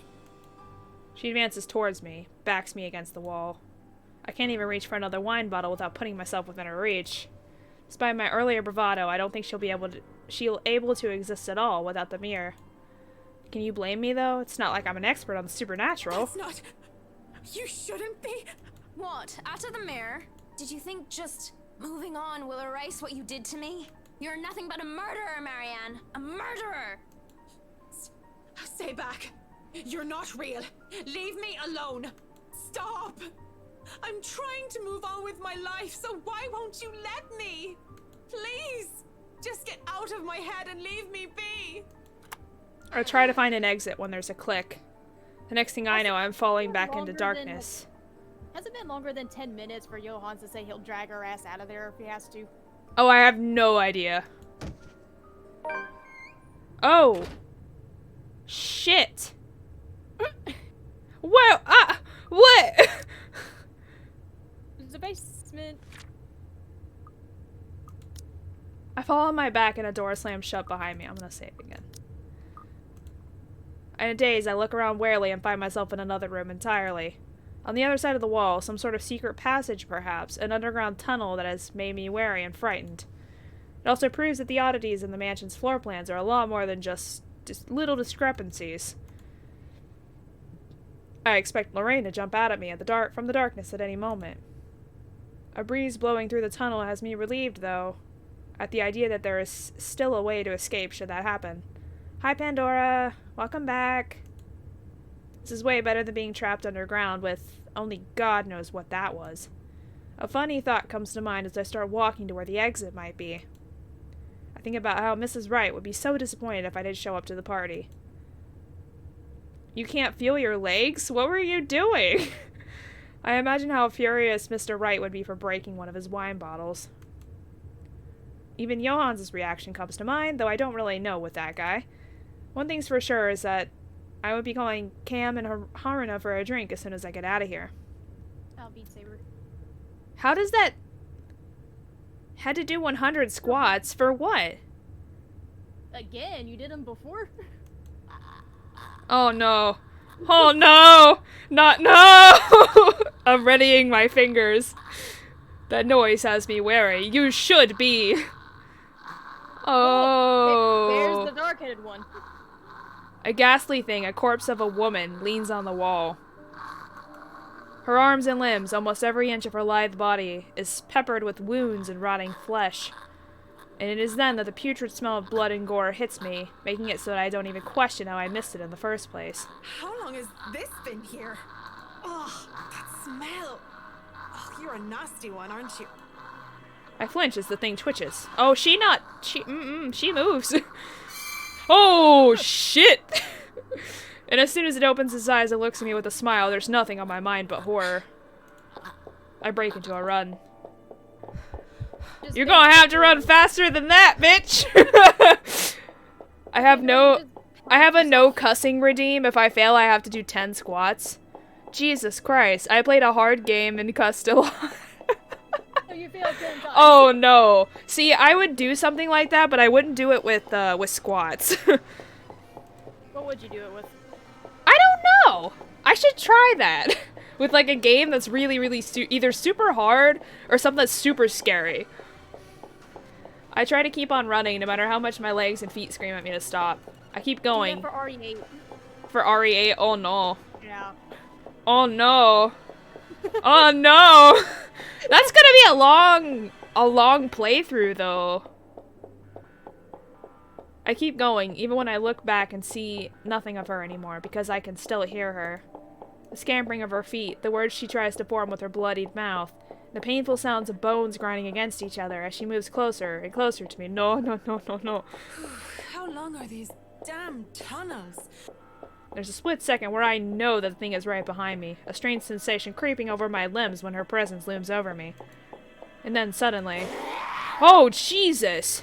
I can't even do anything before I'm yanked by the hair and pulled back. Still, I struggle, up until I'm thrown to the side like some rag doll. I hit the ground on my side, and the musty smell of old hay that reaches me is my only indication that I'm still alive. Please don't hurt me. My body hurts and I keep my eyes shut tight, afraid of what might happen next. What's wrong, Marianne? Are you really afraid of little old me? There's only dread, seeing how she's followed me even here. She looms over me, backs me further into the shell that I was thrown into. Please. It's so cold. I don't want to be alone, Marianne. Why won't you stay with me? Why would you leave me? Why? What are you? Oh, shit. Wait, is that his camera? Is that Zach's camera? Video camera. That's a video camera. Is that his video camera? Zach didn't have a video camera. He just had a regular camera. He just had a Polaroid camera. Okay. I was trying to make connections. Sorry. Lorraine turns and shifts into that thing from before. And with that, the same gruesome grin, it takes a step forward towards the cell. Towards me. I barely scramble to my knees when the door to the cell slams shut and it just stands there, staring. Shouts for help ring out in the tunnels. But none of them are coming from me. I'm more paralyzed and shocked by what is happening. My throat tightens as being fooled by the image of Lorraine and the thought of being trapped down here. So then, where? Help me! Oh, help me! Are you getting all this on camera, Carl? Oh, these stupid idiot kids. Yeah, but are you guys sure this is a good idea? We're breaking and entering here.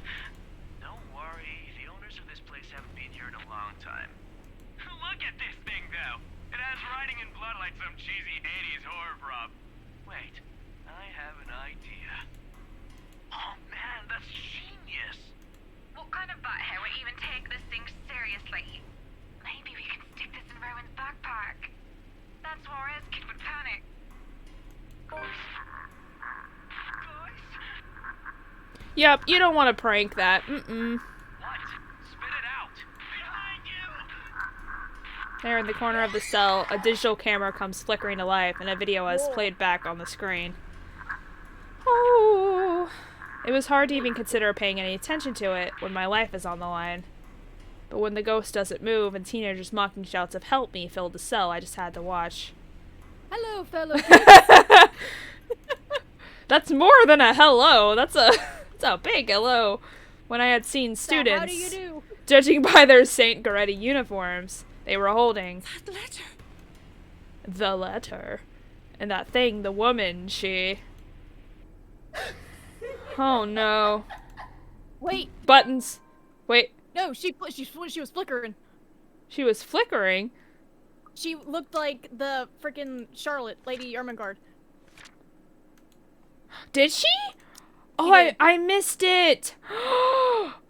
She looked like Charlotte. Weird.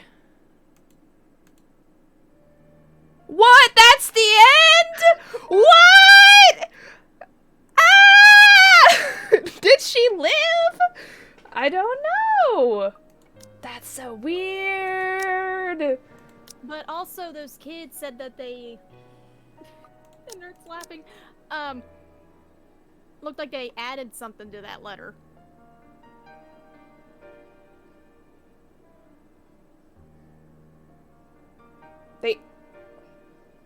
You mean like with the paintbrush? Yeah. What on that letter honestly didn't seem like it fit. What day was that? It was still the 29th. No. Yes, no. No. 28th. Yeah, it was the night of the party. Or right before the party, because the video camera. Huh. Well, that's all it says, right? Is help me? What was on the bottom of it? Can I see a picture of it? There should be a picture of it. I It's think probably on the main menu. Let me make sure I save here. Hold on. In the gallery. I think like CGs or something, or sprites. Item sprites. It just says help me with the little blood stain in the corner. But do you remember what it said at the very, very beginning?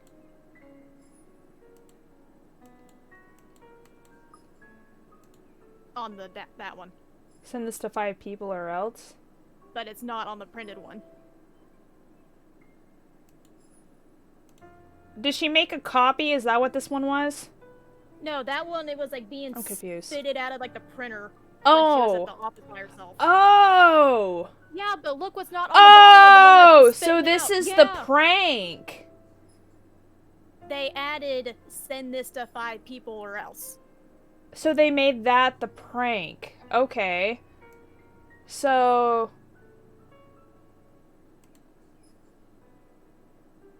Yeah, they added that. So the original letter just said, help me, help Help me. me. Yes. Huh. So the send this to 5 people has nothing to do with anything. No. It doesn't matter how many people see it. Okay. Well, that's interesting. Because they thought they were being cheeky. Yeah. Well, I was wondering, I was like, when is that gonna come into play? Because, like, yeah, everyone that has seen the letter has been, like, Well, you that know, and how many people have seen it tormented. already? 6 people have already seen it and nothing's happened. Well, I mean, except for them running for their lives, but, you know. Yeah, but nothing's changed, because normally they like, oh, send this to 5 people or else. If you don't do that, then that's when all this shit happens. Right. So, we've shown it to, yeah, more people. Yeah, they are a bunch of assholes. Yeah, they really are. Okay. That makes so much sense, because I was like, wait a minute, why would this still be going on if we did what it said? Okay. Yeah, 'cause we showed it to both the Wrights and Marianne, Zach, Ashton, and Rebecca. That's 6 people, and we're still getting fucked over. Damn, son.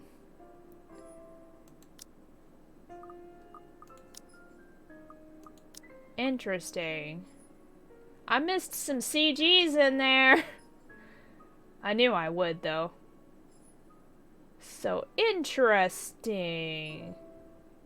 Actually, go back to the TV one that has the help me on it. That's Lorraine. Lorraine. Yeah. And they were in their apartment, not the mansion. Mm-hmm. So, the whole time she'd been seeing Lorraine before, it was just in the mansion. So why did she show herself there to begin with?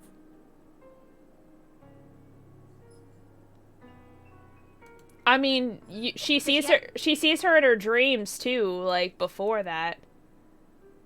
Yeah, but physically seeing her when she's awake, it's only been at the mansion. Huh.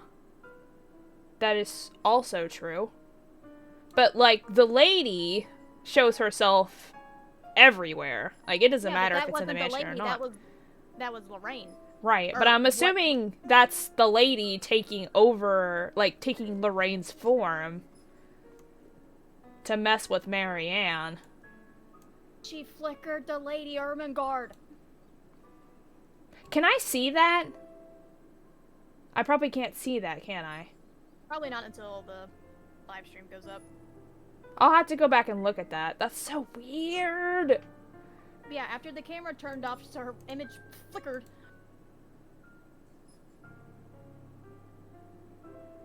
Like after that? It was like right after this.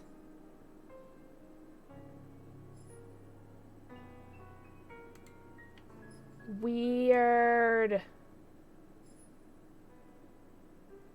Well, that doesn't show that. This one here? Oh, Yeah, she did! Yeah, look at that. Oh! So who's the real What the freaking ghost? The actual fuck? black-haired lady or Lady Ermengarde? They're 2 separate people, I know for sure. Oh, but who's the one haunting? What? Maybe it's the ghost of Lady Ermengarde taking over the ghost of the tormented lady. The tormented lady is. The only thing I can think of is I think one of them mentioned it before that there was like... Well, this is the only CG we have. And it's got her, like, grinning. Yeah, and then that black-haired... Yeah. So, So I'm assuming, like, maybe she was a maid, or... I mean, someone that lived in the house? Yeah, but I think Marianne mentioned of like some story or whatever of like there was a something happened at the mansion and there was like a witch that got blamed for it. And I feel like the only other person that could be is her. We missed one CG. Just one. She doesn't. I don't understand like why she would be framed as a witch unless Charlotte's trying to put blame on her for something, which then in that case she's continuing that in the afterlife. Posing as her.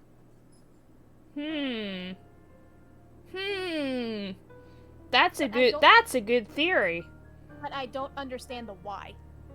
That's what I don't know. Also, this whole cathedral scene in the intro, we don't know anything about this, why this is here. It has to mean something, doesn't it? Has to mean something. It has to, but I don't know what, and I feel like the only way to know is if we kill someone else off, and I don't know who to kill. Usually with, like, scenes like this, if you don't see it, like, halfway through the game, you don't see it till, like, the very, very end.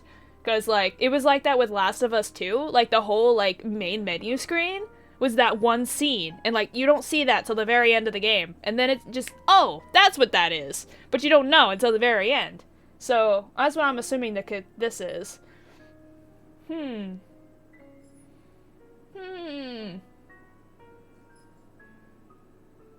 Very, very interesting. My brain is mush. My brain actually hurts. Yeah, it does. Because I still don't know. It does.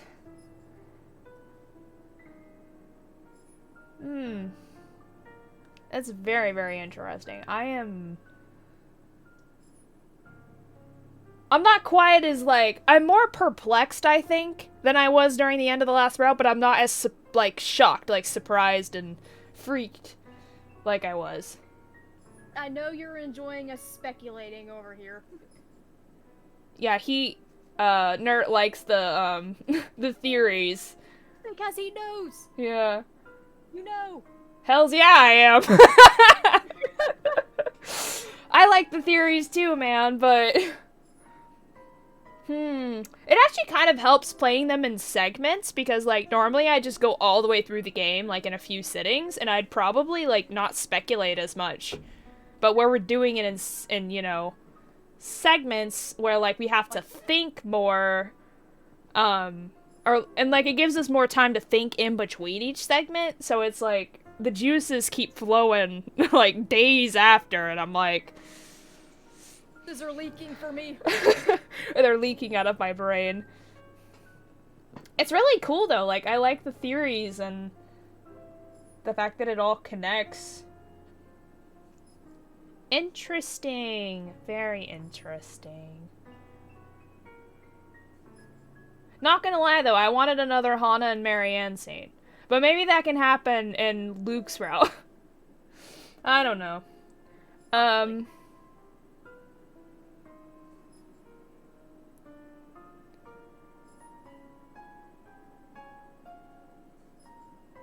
We know we had a little bit of favor with her from the one scene. And, you know, the whole scene where, like, she wanted us to really go to the party and stuff, but... Face full of boob. I mean... That's all the favor you need. Right. She didn't even try to push her out. That's true, that's true. She could have. Well, I mean, we know Hannah is bi, and she's had problems with Luke, so it's like... She was flirting with Zach, too! So, which also probably could have been a thing. But her and Luke have also done it within the last 3 months since she's pregnant. So it's still recent. Yeah. But he's also sleeping with other women, so... He tried to get with Marianne, even. Yeah, and said he was 21. That's some bullshit. I don't know how old he is, but that's some bullshit.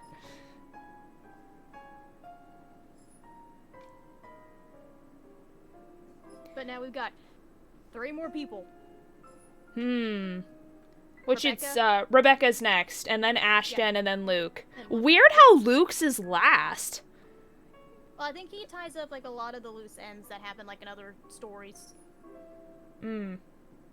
Well, there was the one scene, like, with Zach, where he, like, slams the door in his face. I don't know what was up with that.